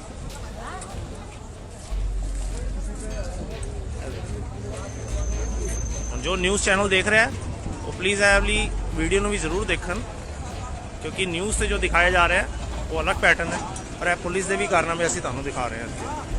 ਇਹ ਦੇਖ ਲਓ, ਇਹ ਕਿਸ ਵਾਸਤੇ ਕੀਤਾ ਗਿਆ। ਇਹ ਬਜ਼ੁਰਗਾਂ ਨੂੰ ਦੇਖੋ ਪਰੇਸ਼ਾਨ ਕੀਤਾ ਹੋਇਆ ਦੇਖੋ, ਔਰ ਇੱਥੇ ਕੋਈ ਦੰਗਾ ਫਸਾਦ ਨਹੀਂ ਹੋਇਆ ਜੀ, ਇਹ ਸਿਰਫ ਪੁਲਿਸ ਵਾਲਿਆਂ ਨੇ ਕੰਮ ਕੀਤਾ ਹੋਇਆ। ਮੈਂ ਧਰਮਪਾਲ ਸਿੰਘ ਪਟਿਆਲਾ ਤੋਂ DS digital TV YouTube channel ਦੇ ਜ਼ਰੀਏ ਤੁਹਾਡੇ ਨਾਲ ਕਿਸਾਨੀ ਮੋਰਚੇ ਸੰਬੰਧੀ ਕੁਝ ਗੱਲਬਾਤ ਕਰਨੀ ਚਾਹੁੰਦਾ, ਜਿਹੜਾ ਕਿ ਬਹੁਤ ਜ਼ੋਰਾਂ ਸ਼ੋਰਾਂ ਨਾਲ ਚੱਲ ਰਿਹਾ ਹੈ ਅਤੇ 3 ਕਾਲੇ ਕਾਨੂੰਨਾਂ ਨੂੰ ਵਾਪਸ ਕਰਨ ਦੇ ਲਈ ਉਹ ਸੰਘਰਸ਼ ਕਰ ਰਹੇ ਹਨ। ਮੈਂ ਸਰਕਾਰ ਨੂੰ ਵੀ ਇਹ ਅਪੀਲ ਕਰਨੀ ਚਾਹੁੰਦਾ ਕਿ ਇਹ 3 ਕਾਲੇ ਕਾਨੂੰਨ ਵਾਪਸ ਹੋ ਜਾਣ ਤਾਂ ਕਿ ਕਿਸਾਨਾਂ ਦੀਆਂ ਜਿਹੜੀਆਂ ਸਹੀ ਮੰਗਾਂ ਹਨ ਉਹਨਾਂ ਨੂੰ ਬਹਾਲ ਕੀਤਾ ਜਾ ਸਕੇ। ਧੰਨਵਾਦ। ਅੱਛਾ ਸਰਦਾਰ ਜੀ, ਇੱਕ ਚੀਜ਼ ਹੋਰ ਵੀ ਦੇਖੀ ਗਈ ਹੈ ਕਿ ਇਸ ਅੰਦੋਲਨ ਦੇ ਦੌਰਾਨ ਬੜਾ ਪੀਸਫੁਲ ਪ੍ਰੋਟੈਸਟ ਚੱਲ ਰਿਹਾ ਸੀ, ਜਿਸ ਤੋਂ ਬਾਅਦ ਫਿਰ ਦੁਨੀਆ ਵੀ ਸਾਰੀ ਬੋਲ ਉੱਠੀ ਕਿ ਇਹਨਾਂ ਨੇ ਲਾਠੀ ਚਾਰਜ ਕੀਤਾ, ਲੋਕਾਂ ਨੂੰ ਘਸੀਟਿਆ, ਉਹਨਾਂ ਤੇ ਪਥਰਾਓ ਕੀਤਾ, ਆਂਸੂ ਗੈਸ ਸੁੱਟੀ, ਕਈ ਲੋਕ ਘਾਇਲ ਹੋ ਗਏ। ਤੇ ਇਹ ਸਾਰਾ ਉਹਨਾਂ ਦਾ ਇੱਕ ਮੋਦੀ ਸਰਕਾਰ ਦੀ ਜਿਹੜੀ ਸੈਕੂਲਰਿਜ਼ਮ, ਜਿਹੜੀ ਡੈਮੋਕ੍ਰੇਸੀ ਸੋ ਕਾਲਡ ਉਹਨਾਂ ਨੇ ਇੱਕ ਪੋਰਟਰੇ ਕੀਤੀ ਹੋਈ ਹੈ, ਉਹਦਾ ਵੀ ਚਿਹਰਾ ਸਾਹਮਣੇ ਆਇਆ। ਤੇ ਉਹਦੇ ਤੁਸੀਂ ਸਾਰਾ ਉਹਨੂੰ ਕਿਸ ਤਰ੍ਹਾਂ ਤਸਵੀਰ 'ਚ ਕਿਸ ਤਰ੍ਹਾਂ ਤੁਸੀਂ ਦੇਖਦੇ ਹੋ ਸਾਰਾ? ਭਾਜੀ ਜਿਹੜਾ ਅੰਦੋਲਨ ਚੱਲ ਰਿਹਾ ਨਾ ਦਿੱਲੀ ਦੇ ਵਿੱਚ, ਮੇਰੇ ਖਿਆਲ ਸਟਾਰਟ ਹੋਇਆ ਸੀ ਇਹ 5-6 ਮਹੀਨੇ ਪਹਿਲਾਂ। ਜੀ 5-6 ਮਹੀਨੇ ਤੋਂ ਇਹ ਅੰਦੋਲਨ ਚੱਲ ਰਿਹਾ ਸੀਗਾ। ਉਹ 26 ਨਵੰਬਰ ਤੋਂ ਸ਼ੁਰੂ ਹੋਇਆ ਸੀ। ਉਹਦੇ ਵਿੱਚ ਸਾਰੇ ਕਿਸਾਨ, ਸਾਰੇ ਇੰਡੀਆ ਦੇ ਕਿਸਾਨ ਉੱਥੇ ਬੈਠੇ ਆ। ਬਾਕੀ ਕਮਿਊਨਿਟੀਆਂ ਵੀ ਕਾਫੀ ਦੇਖੇ ਜਾ ਰਿਹਾ ਕਿ ਨਾਲ ਸਪੋਰਟ ਸਾਰੇ ਕਿਸਾਨ ਜਿੰਨੇ ਵੀ ਹੈਗੇ ਸਾਰੇ ਬੈਠੇ ਉੱਥੇ, ਔਰ ਉਹਦੇ ਵਿੱਚ ਜੋ ਵੀ ਹੋ ਰਿਹਾ ਬੜਾ ਸ਼ਾਂਤਮਈ ਢੰਗ ਦੇ ਨਾਲ ਉਹਨਾਂ ਨੇ 26 ਜਨਵਰੀ ਤੋਂ 25 ਜਨਵਰੀ ਤਾਈਂ ਬੜਾ ਸ਼ਾਂਤਮਈ ਢੰਗ ਦੇ ਨਾਲ ਪ੍ਰੋਗਰਾਮ ਉੱਥੇ ਹੋਏ ਆ ਸਾਰੇ। ਉਹਦੇ ਵਿੱਚ ਸਿਰਫ ਮੇਰੇ ਖਿਆਲ ਮੋਦੀ ਸਰਕਾਰ ਤੇ ਇੰਡੀਆ ਦਾ ਮੀਡੀਆ ਜਿਹੜਾ ਤੁਹਾਡੇ ਖਿਲਾਫ ਹੈ ਸਿਰਫ। ਮੈਂ ਭਾਜੀ ਉੱਥੇ ਜਨਤਾ ਤੁਹਾਡੇ ਨਾਲ। 26 ਜਨਵਰੀ ਨੂੰ ਜਦੋਂ 26 ਜਨਵਰੀ ਆਈ ਹੈ ਨਾ, ਇਹਨਾਂ ਦੀ ਜੋ ਪ੍ਰੀ ਪਲਾਨ ਸੀ ਮੋਦੀ ਗਵਰਨਮੈਂਟ ਦੀ ਜੀ, ਉਹ ਸਾਹਮਣੇ ਆਈ। ਉਹਦੇ ਵਿੱਚ ਇਹਨਾਂ ਨੇ ਥੋੜੇ ਬੰਦੇ ਖਰੀਦੇ ਹੋ ਸੀਗੇ। ਓਕੇ, ਜਿਹੜੇ ਬੰਦੇ ਖਰੀਦੇ ਸੀ ਉਹਨਾਂ ਨੇ ਜਾ ਕੇ ਉੱਥੇ ਹੱਲਾ ਗੁੱਲਾ ਕੀਤਾ ਬਾਰਡਰਾਂ ਤੇ। ਅੱਛਾ, ਉਹਨਾਂ ਦੇ ਪੇਡ ਲੋਕਾਂ ਨੇ ਜਾ ਕੇ ਤੁਹਾਡੇ ਅੰਦੋਲਨ ਦੇ ਵਿੱਚ ਇੰਤਸ਼ਾਰ ਫੈਲਾਇਆ, ਖਰਾਬ ਕਰਨ ਦੀ ਕੋਸ਼ਿਸ਼ ਕੀਤੀ। ਉਹ ਅੰਦੋਲਨ ਜਿਹੜਾ ਸਾਡੇ ਅੰਦੋਲਨ ਸ਼ਾਂਤਮਈ ਢੰਗ ਨਾਲ ਚੱਲ ਰਿਹਾ ਸੀ ਉਹਨੂੰ ਖਰਾਬ ਕਰਨ ਦੀ ਕੋਸ਼ਿਸ਼ ਕੀਤੀ। ਔਰ ਜਿਹੜਾ ਸਿੱਖ ਆਪਣੇ ਜਿਹੜੇ ਕਿਸਾਨ ਯੂਨੀਅਨ ਦੇ ਲੀਡਰ ਆ ਸਾਡੇ, ਸਾਰੇ ਬੜੇ ਸੁਲਝੇ ਇਨਸਾਨ ਆ ਜੀ, ਔਰ ਸਾਰੇ ਬੜੇ ਇੰਟੈਲੀਜੈਂਟ ਇਨਸਾਨ ਆ। ਸਾਰੇ ਬੜਾ ਪੀਸਫੁਲ ਚੱਲ ਰਿਹਾ, ਸਾਰੇ ਮਿਲ ਜੁਲ ਕੇ ਕੰਮ ਕਰ ਰਹੇ ਸੀ, ਸਾਰੇ ਮਿਲ ਜੁਲ ਕੇ, ਸਾਰੀਆਂ ਕਮਿਊਨਿਟੀਆਂ ਨੇ ਮਿਲ ਜੁਲ ਕੇ ਕੰਮ ਕੀਤਾ ਉੱਥੇ, ਔਰ ਬੜੇ ਵਧੀਆ ਤਰੀਕੇ ਨਾਲ ਅੰਦੋਲਨ ਚੱਲ ਰਿਹਾ। ਔਰ 26 ਜਨਵਰੀ ਨੂੰ ਜਿਹੜੀ ਉੱਥੇ ਮੋਦੀ ਗਵਰਨਮੈਂਟ ਨੇ ਹਰ ਤਰ੍ਹਾਂ ਕੋਸ਼ਿਸ਼ ਕੀਤੀ ਕਿਸੇ ਨਾ ਕਿਸੇ ਤਰ੍ਹਾਂ ਉੱਥੇ ਕੋਈ ਨਾ ਕੋਈ ਪ੍ਰੋਬਲਮ ਪਾਈ ਜਾਵੇ। ਪਰ ਉਹ ਕਾਮਯਾਬ ਨਹੀਂ ਹੋਏ। ਇਹਨਾਂ ਨੇ ਆਪਣੇ ਬੰਦੇ ਵੀ ਵਿੱਚ ਭੇਜੇ ਉੱਥੇ, ਉਹਨਾਂ ਬੰਦਿਆਂ ਨੇ ਵੀ ਜਾ ਕੇ ਉੱਥੇ ਪ੍ਰੋਬਲਮ ਖੜੀ ਕਰਨ ਦੀ ਕੋਸ਼ਿਸ਼ ਕੀਤੀ, ਗੱਡੀਆਂ ਦੇ ਉੱਤੇ ਖੜੀਆਂ ਕਰ ਦਿੱਤੀਆਂ, ਅੱਗਾਂ ਲਾਉਣ ਦੀ ਵੀ ਕੋਸ਼ਿਸ਼ ਕੀਤੀ, ਹਰ ਤਰ੍ਹਾਂ ਦੇ ਨਾਲ ਇਹਨਾਂ ਨੇ ਕਿਸਮ ਦੀ ਰੁਕਾਵਟ ਕੀਤੀ ਖਰਾਬ ਕਰਨ ਦੀ ਕੋਸ਼ਿਸ਼। ਕਿਉਂਕਿ ਗੋਦੀ ਮੀਡੀਆ ਨੇ ਤਾਂ ਪਹਿਲਾਂ ਹੀ ਅਨਾਉਂਸ ਕਰ ਦਿੱਤਾ ਸੀ ਕਿ ਇਹ ਜਿਹੜੇ ਕਿਸਾਨ ਨਹੀਂ, ਇਹ ਟੈਰਰਿਸਟ ਨੇ। ਉਹਨਾਂ ਤਾਂ ਭਾਜੀ ਆਪਣੇ ਸਿੱਖਾਂ ਨੂੰ ਤਾਂ ਸ਼ੁਰੂ ਤੋਂ ਹੀ ਟੈਰਰਿਸਟ ਕਹਿ ਰਹੇ ਆ, ਖਾਲਿਸਤਾਨੀ ਕਹਿ ਰਹੇ ਆ, ਪਰ ਉੱਥੇ ਕੋਈ ਖਾਲਿਸਤਾਨ ਦਾ ਰੌਲਾ ਨਹੀਂ, ਕੋਈ ਕਿਸੇ ਚੀਜ਼ ਦਾ ਰੌਲਾ ਨਹੀਂ, ਸਿਰਫ ਤੇ ਸਿਰਫ ਉਹ ਕਿਸਾਨਾਂ ਦੇ ਹੱਕਾਂ ਲਈ ਬੈਠੇ ਆ, ਕਿਸਾਨ ਬੈਠੇ ਸਾਰੇ, ਕਿਸਾਨ ਬੈਠੇ ਨੇ ਜਾਂ ਆਮ ਬੰਦੇ ਬੈਠੇ ਨੇ। ਔਰ ਇਹ ਨਹੀਂ ਕਿ ਸਿਰਫ ਕਿਸਾਨਾਂ ਤੇ ਇਹਦਾ ਇਫੈਕਟ ਹੋਏਗਾ, ਆਮ ਬੰਦਿਆਂ ਦੇ ਉੱਤੇ ਵੀ ਇਹਦਾ ਇਫੈਕਟ ਹੋਏਗਾ। ਅੱਛਾ, ਇਹਦੇ ਨਾਲ ਨਾ ਇੱਕ ਹੋਰ ਵੀ ਬੜਾ ਅਹਿਮ ਵਾਕਿਆ ਦੇਖਣ ਚ ਆਇਆ ਕਿ ਜਿਹੜਾ ਖਾਲਸਾ ਤਹਿਰੀਕ ਦਾ ਝੰਡਾ ਲਹਿਰਾਇਆ ਗਿਆ ਤੇ ਫਿਰ ਤੁਹਾਡਾ ਇੱਕ ਲੀਡਰ ਨੇ, ਅਗਰ ਮੈਂ I am mistaken, Tajveer Singh I think so, ਉਹਨਾਂ ਨੇ ਫਿਰ ਇਹਦਾ ਬਿਆਨੀਆ ਜਾਰੀ ਕੀਤਾ ਕਿ ਅਸੀਂ ਨਹੀਂ, ਇਹ ਸਾਡੇ ਖਿਲਾਫ ਕੁਝ ਸਾਜ਼ਿਸ਼ ਕੀਤੀ ਗਈ ਹੈ ਇਸ ਅੰਦੋਲਨ ਨੂੰ ਬਦਨਾਮ ਕਰਨ ਵਾਸਤੇ, ਇਹ ਅਸੀਂ ਨਹੀਂ ਲਹਿਰਾਇਆ। ਇਹਦੇ ਬਾਰੇ ਚ ਤੁਸੀਂ ਕੀ ਕਹਿੰਦੇ ਹੋ? ਦੇਖੋ ਜੀ, ਅਸਲ ਦੇ ਵਿੱਚ ਜਿਹੜਾ ਕੋਈ ਝੰਡਾ ਜਿਹੜਾ ਲਹਿਰਾਉਣਾ ਨਾ ਆਪਣੇ ਧਾਰਮਿਕ, ਇਹ ਕੋਈ ਕ੍ਰਾਈਮ ਨਹੀਂ ਹੈ। ਠੀਕ ਹੈ। ਔਰ ਦੇਖਿਆ ਜਾਏ ਕਿ ਇਹ ਮੀਡੀਆ ਨੇ ਬਹੁਤ ਜ਼ਿਆਦਾ ਉਛਾਲਿਆ ਹੈ, ਔਰ ਨਾ ਤੇ ਤਿਰੰਗੇ ਦੀ ਕੋਈ ਬੇਇੱਜ਼ਤੀ ਕੀਤੀ ਗਈ, ਨਾ ਯਾਨੀ ਕਿ ਤਿਰੰਗੇ ਨੂੰ ਟੱਚ ਤੱਕ ਨਹੀਂ ਕੀਤਾ ਗਿਆ। ਔਰ ਜਿਹੜਾ ਝੰਡਾ ਜਾ ਕੇ ਨੌਜਵਾਨਾਂ ਨੇ ਲਹਿਰਾਇਆ, ਇਹ ਉਹਨਾਂ ਦੇ ਆਪਣੇ ਕੀ ਕਹਿੰਦੇ ਨੇ ਕਿ ਉਹਨਾਂ ਦੇ ਆਪਣੇ ਅੰਦਰਲੇ ਜੋ ਜਜ਼ਬਾਤ ਸਨ, ਜਿਹੜੇ ਉਹਨਾਂ ਨੇ ਕੱਢਣ ਦੀ ਕੋਸ਼ਿਸ਼ ਕੀਤੀ ਹੈ। ਵੈਸੇ ਇਹ ਕੋਈ ਕ੍ਰਾਈਮ ਨਹੀਂ ਹੈ ਕਿ ਝੰਡਾ ਲਗਾਉਣਾ, ਕਿਉਂਕਿ ਫੌਜ ਵੱਲ ਆਪਾਂ ਜਾਈ, ਜਦੋਂ ਫੌਜ ਵੱਲ ਨਜ਼ਰ ਮਾਰ ਕੇ ਦੇਖੀ ਤਾਂ ਫੌਜੀ ਜਿਹੜੇ ਨੇ ਸਾਡੇ ਸਿੱਖ ਰੈਜੀਮੈਂਟ ਹੈ, ਜਦੋਂ ਜਾਂਦੇ ਨੇ ਉਹ ਆਪਣਾ ਝੰਡਾ ਲਾ ਕੇ ਜਾਂਦੇ ਨੇ। ਔਰ ਇੱਥੋਂ ਤੱਕ ਜਿੰਨੇ ਵੀ ਜਿਹੜੇ ਲੀਡਰ ਨੇ, ਹੁਣ ਆਪਣੇ ਜਦੋਂ ਸਾਡੇ ਪ੍ਰਧਾਨ ਮੰਤਰੀ ਮੋਦੀ ਸਾਹਿਬ ਇਹ ਗੁਰਦੁਆਰਾ ਸਾਹਿਬ ਗਏ ਨੇ, ਆਪਣੇ ਬੰਗਲਾ ਸਾਹਿਬ ਮੱਥਾ ਟੇਕਣ ਗਏ ਨੇ, ਇਹਨਾਂ ਨੇ ਵੀ ਸਿਰ ਦੇ ਉੱਤੇ ਬੰਨਿਆ ਸੀ ਆਪਣਾ, ਉਹ ਵੀ ਯਾਨੀ ਕਿ ਬਿਲਕੁਲ ਉਹਦੇ ਤੇ ਵੀ ਖੰਡਾ ਲੱਗਿਆ ਸੀ, ਯਾਨੀ ਕਿ ਇਹ ਕੋਈ ਕ੍ਰਾਈਮ ਨਹੀਂ ਹੈ। ਜੀ ਰਾਜਵੀਰ ਸਿੰਘ, ਤੁਸੀਂ ਤੁਹਾਡਾ ਕੀ ਖਿਆਲਾਤ ਨੇ ਇਹਦੇ ਬਾਰੇ? ਜਿਹੜਾ ਤਿਰੰਗੇ ਦੀ ਵੀ ਉਹਨਾਂ ਨੇ ਕਾਫੀ ਇਸ਼ੂ ਬਣਾਇਆ ਕਿ ਇੱਕ ਗਵਰਨਮੈਂਟ ਦੇ ਇਹ ਰਿਆਸਤ ਦੇ ਖਿਲਾਫ ਕੋਈ ਤਹਿਰੀਕ ਉੱਠ ਗਈ ਆ, ਖਾਲਸਾ ਤਹਿਰੀਕ ਦਾ ਝੰਡਾ ਲਹਿਰਾ ਦਿੱਤਾ ਗਿਆ, ਇਹ ਸਾਰਾ ਕੀ ਮਾਜਦਾ ਹੈ? ਜਿਹੜਾ ਝੰਡਾ ਲਹਿਰਾਉਣਾ ਸੀ ਨਾ, ਉਹ ਕੋਈ ਗਲਤ ਕੰਮ ਨਹੀਂ ਸੀਗਾ, ਪਰ ਜਿਹੜਾ ਉਹਦੀ ਸ਼ੁਰੂਆਤ ਕੀਤੀ ਗਈ ਹੈ ਨਾ, ਜਦੋਂ ਝੰਡਾ ਲਹਿਰਾਉਣ ਦੀ ਸ਼ੁਰੂਆਤ ਕੀਤੀ ਗਈ, ਉਹ ਥੋੜਾ ਜਿਹਾ ਗਲਤ ਤਰੀਕੇ ਨਾਲ ਜ਼ਰੂਰ ਹੋਇਆ। ਉਹਦੇ ਵਿੱਚ ਆਪਾਂ ਨਹੀਂ ਝੂਠ ਬੋਲਾਂਗੇ, ਉਹਦੇ ਵਿੱਚ ਜਿਹੜੇ ਇਹਨਾਂ ਦੇ ਖਰੀਦੇ ਹੋਏ ਬੰਦੇ ਸੀਗੇ ਬੀਜੇਪੀ ਦੇ, ਉਹਨਾਂ ਨੇ ਬੜਾ ਵੱਡਾ ਰੋਲ ਅਦਾ ਕੀਤਾ। ਪਹਿਲੀ ਗੱਲ ਤਾਂ ਦੇਖੋ, ਅੱਜ ਸਾਰੇ ਮੀਡੀਆ ਦੇ ਵਿੱਚ, ਸਾਰੇ ਇੰਡੀਆ ਦੇ ਵਿੱਚ ਹੀ ਜਿਹੜਾ ਸਾਡੇ ਮੁੰਡਾ ਯੰਗ ਲਾੜ ਆ ਦੀਪ ਸਿੱਧੂ, ਉਹਦੇ ਬਾਰੇ ਗੱਲਬਾਤ ਕਾਫੀ ਚੱਲ ਰਹੀ ਹੈ। ਜਿਸ ਮੁੰਡੇ ਨੇ ਉਸ ਝੰਡਾ ਦਿੱਤਾ ਲਹਿਰਾਉਣ ਲਈ, ਉਹ ਆਪਣੇ ਆਪ ਨੂੰ ਕਹਿੰਦਾ ਵੀ ਉਹ ਕਾਫੀ ਵੱਡਾ ਲੀਡਰ ਸਮਝਦਾ ਸੀਗਾ, ਪਰ ਉਹਨੇ ਜਿਹੜੇ ਸਾਡੇ ਇੱਕ ਕਿਸਾਨ ਅੰਦੋਲਨ ਦੇ ਲੀਡਰ ਆ, ਉਹਨਾਂ ਦੇ ਬਗੈਰ ਪੁੱਛੇ ਤੋਂ ਇਹ ਕੰਮ ਕੀਤਾ ਗਿਆ, ਉਹਨਾਂ ਦੀ ਜਾਣਕਾਰੀ ਕੋਈ ਨਹੀਂ ਸੀਗੀ। ਔਰ ਜਿਹੜੇ ਉੱਥੇ ਜਦੋਂ ਬਾਰਡਰ ਤੋਂ ਤੁਰਨਾ ਸੀਗਾ, ਉਹਨੇ ਪਹਿਲਾਂ ਅਰਲੀ ਉੱਥੋਂ ਤੋਰ ਕੇ ਉਹਨੇ ਕਹਿੰਦਾ, ਜੋ ਹੁਣ ਸਾਰੇ ਤੇ ਇਹ ਕਹਿ ਰਹੇ ਆ ਕਿ ਉਹ ਬੀਜੇਪੀ ਨੇ ਉਹਨੂੰ ਜੋ ਵੀ ਖਰੀਦਿਆ ਮੁੰਡਾ ਸੀ, ਉਹਨੇ ਜੋ ਵੀ ਉੱਥੇ ਕੀਤਾ, ਮੇਰੇ ਹਿਸਾਬ ਨਾਲ, ਸਾਡੇ ਹਿਸਾਬ ਨਾਲ ਗਲਤ ਤਰੀਕੇ ਨਾਲ ਕੰਮ ਹੋ ਗਿਆ ਸਾਰਾ ਹੀ ਉਹ। ਠੀਕ ਹੈ ਭਾਜੀ, ਦੇਖੋ ਉਹਨੇ ਜਾ ਕੇ ਝੰਡਾ ਲਹਿਰਾਤਾ, ਉੱਥੇ 4-5 ਮੁੰਡੇ ਮਰੇ ਵੀ ਆ, ਔਰ 4 ਤੋਂ 500 ਤੱਕ ਮੁੰਡੇ ਉੱਥੇ ਗ੍ਰਿਫਤਾਰ ਕੀਤੇ ਹੋਏ ਆ, ਜਿਹੜੇ ਉਹਨਾਂ ਨਾਲ ਪੁਲਿਸ ਬਹੁਤ ਤਸ਼ੱਦਦ ਕਰ ਰਹੀ ਆ। ਹਰ ਥਾਂ ਤੇ ਇਹ ਖਬਰਾਂ ਆ ਰਹੀਆਂ, ਕਿਉਂਕਿ ਦੇਖੋ, ਜੇ ਦੀਪ ਸਿੱਧੂ ਉੱਥੇ ਨਾ ਜਾਂਦਾ, ਜੇ ਉਹ ਕਹਿੰਦਾ ਝੰਡਾ ਚਲਾਉਣਾ ਸੀਗਾ, ਤਾਂ ਹੋਰ ਤਰੀਕੇ ਬਹੁਤ ਸੀਗੇ। ਬਿਲਕੁਲ ਠੀਕ ਹੈ, ਪਰ ਜਿਹੜਾ ਹੁੱਲੜਬਾਜ਼ੀ ਦੇ ਨਾਲ ਜਿਹੜਾ ਕੰਮ ਕੀਤਾ ਗਿਆ, ਉਹਨੂੰ ਸਾਡੇ ਅੰਦੋਲਨ ਨੂੰ ਬਦਨਾਮ ਕਰਨ ਵਾਸਤੇ, ਉਹ ਬੀਜੇਪੀ ਦੀ ਸਾਜ਼ਿਸ਼ ਸੀ ਇਹ। ਉਹਨਾਂ ਨੇ ਬੰਦੇ ਖਰੀਦੇ ਵਿੱਚ, ਠੀਕ ਹੈ, ਤੇ ਉਹਨਾਂ ਨਾਲ ਕਹਿੰਦਾ ਰਲ ਮਿਲ ਕੇ ਸਾਰੇ ਕੰਮ ਹੋਏ ਆ। ਠੀਕ ਹੈ। ਔਰ ਜਿਵੇਂ ਮੈਂ ਕਹਿੰਦਾ ਕਿ ਬਾਕੀ ਇਹਦੇ ਵਿੱਚ ਕੋਈ ਹੋਰ ਯਾਨੀ ਕਿ ਕੋਈ ਕ੍ਰਾਈਮ ਨਹੀਂ ਕਿ ਝੰਡਾ ਜਿਹੜਾ ਚੁਲਾਇਆ ਗਿਆ, ਜਾਂ ਇਹ ਸਿਰਫ ਜਿਹੜੇ ਮੀਡੀਆ ਨੇ ਜ਼ਿਆਦਾ ਫੈਲਾਇਆ ਗਿਆ ਬਦਨਾਮ ਕਰਨ। ਭਾਜੀ, ਇਹਦਾ ਪ੍ਰੀ ਪਲਾਨ ਸੀ ਉਹਨਾਂ ਦੀ ਨਾ, ਉਹਨਾਂ ਦੇਖੋ ਬਾਰ-ਬਾਰ ਉਹ ਕਲਿੱਪ ਦਿਖਾਲੇ ਗਏ, ਔਰ ਕਹਿੰਦੇ ਕਿ ਉਹ ਜਿਹੜੇ ਬਾਰਡਰ ਜਿੱਥੇ ਉਹਨਾਂ ਨੇ ਦਿੱਤਾ ਸੀ ਨਾ ਆਪਣਾ ਰੂਟ, ਉਹ ਬੰਦ ਕਰ ਦਿੱਤਾ ਗਿਆ। ਉਹ ਜਾਣ ਕੇ ਬੰਦ ਕੀਤਾ ਬੀਜੇਪੀ ਨੇ, ਕਿਉਂਕਿ ਉਹਨਾਂ ਨੂੰ ਲਾਲ ਕਿਲ੍ਹੇ ਨੂੰ ਤੋੜਿਆ ਜਾਵੇ, ਕਿਉਂਕਿ ਉਹਨਾਂ ਜੰਗਸਟਰ ਜ਼ਿਆਦਾ ਸੀਗੇ। ਉਸ ਤੋਂ ਪਹਿਲਾਂ ਦੀਪ ਸਿੱਧੂ ਦੇ ਉੱਤੇ ਲਾਲ ਕਿਲ੍ਹੇ ਤੇ ਪਹੁੰਚਣ ਤੋਂ ਪਹਿਲਾਂ ਹਜ਼ਾਰਾਂ ਹੀ ਜਿਹੜੇ ਬੀਜੇਪੀ ਦੇ ਗੁੰਡੇ ਸੀਗੇ ਉੱਥੇ ਪਹਿਲਾਂ ਭੇਜੇ ਸੀ। ਅੱਛਾ, ਪਹਿਲੇ ਮੌਜੂਦ ਸੀ। ਠੀਕ ਆ। ਅੱਛਾ, ਦੂਸਰਾ, ਇਹ ਸਾਰੀਆਂ ਚੀਜ਼ਾਂ ਵੀ ਚੱਲ ਰਹੀਆਂ ਨੇ ਨਾਲ ਇਸੇ ਤਰ੍ਹਾਂ ਮੋਦੀ ਸਰਕਾਰ ਨੇ ਸੁਪਰੀਮ ਕੋਰਟ ਨੂੰ ਕਿਹਾ ਕਿ ਤੁਸੀਂ ਕਿਸਾਨਾਂ ਦੇ ਖਿਲਾਫ ਫੈਸਲਾ ਦਿਓ, ਲੇਕਿਨ ਸੁਪਰੀਮ ਕੋਰਟ ਪਿੱਛੇ ਹਟ ਗਈ। ਉਹਨੇ ਕਿਹਾ ਜੀ ਸਾਨੂੰ ਇਹਦੇ ਵਿੱਚੋਂ ਮਾਫ ਰੱਖੋ, ਤੇ ਅਸੀਂ ਇੱਕ ਜਸਟਿਸ ਐਂਡ ਲਾਅ ਦਾ ਇਦਾਰਾ ਵਾ, ਤੇ ਤੁਸੀਂ ਹਕੂਮਤ ਇਹਨੂੰ ਆਪਣੇ ਤੌਰ ਤੇ ਜਿਹੜੀ ਕਾਨੂੰਨੀ ਕਾਰਵਾਈ ਜਾਂ ਜੋ ਵੀ ਤੁਸੀਂ ਕਰਨਾ ਚਾਹੁੰਦੇ ਹੋ ਕਰੋ, ਸੁਪਰੀਮ ਕੋਰਟ ਇਨਜਸਟਿਸ ਨਹੀਂ ਕਰੇਗੀ ਔਰ ਕੋਈ ਐਸਾ ਫੈਸਲਾ ਤੁਹਾਡੇ ਕਹਿਣ ਤੇ ਨਹੀਂ ਦੇਗੀ। ਦੇਖੋ ਜੀ, ਇਹ ਲੋਕਤੰਤਰ ਹੈ ਹਾਂਜੀ, ਔਰ ਇਹ ਲੋਕਤੰਤਰ ਹੈ। ਲੋਕਤੰਤਰ ਦੇ ਮੁਤਾਬਿਕ ਜਿਹੜਾ ਕੋਈ ਵੀ ਆਪਣਾ ਇਜ਼ਹਾਰ ਕਰ ਸਕਦਾ, ਆਪਣੇ ਗੁੱਸੇ ਦਾ ਇਜ਼ਹਾਰ ਕਰ ਸਕਦਾ, ਧਰਨਾ ਲਗਾ ਸਕਦਾ ਔਰ ਸ਼ਾਂਤਮਈ ਢੰਗ ਦੇ ਨਾਲ ਅਜ਼ਲੋਂਗਰ ਹੋਵੇ।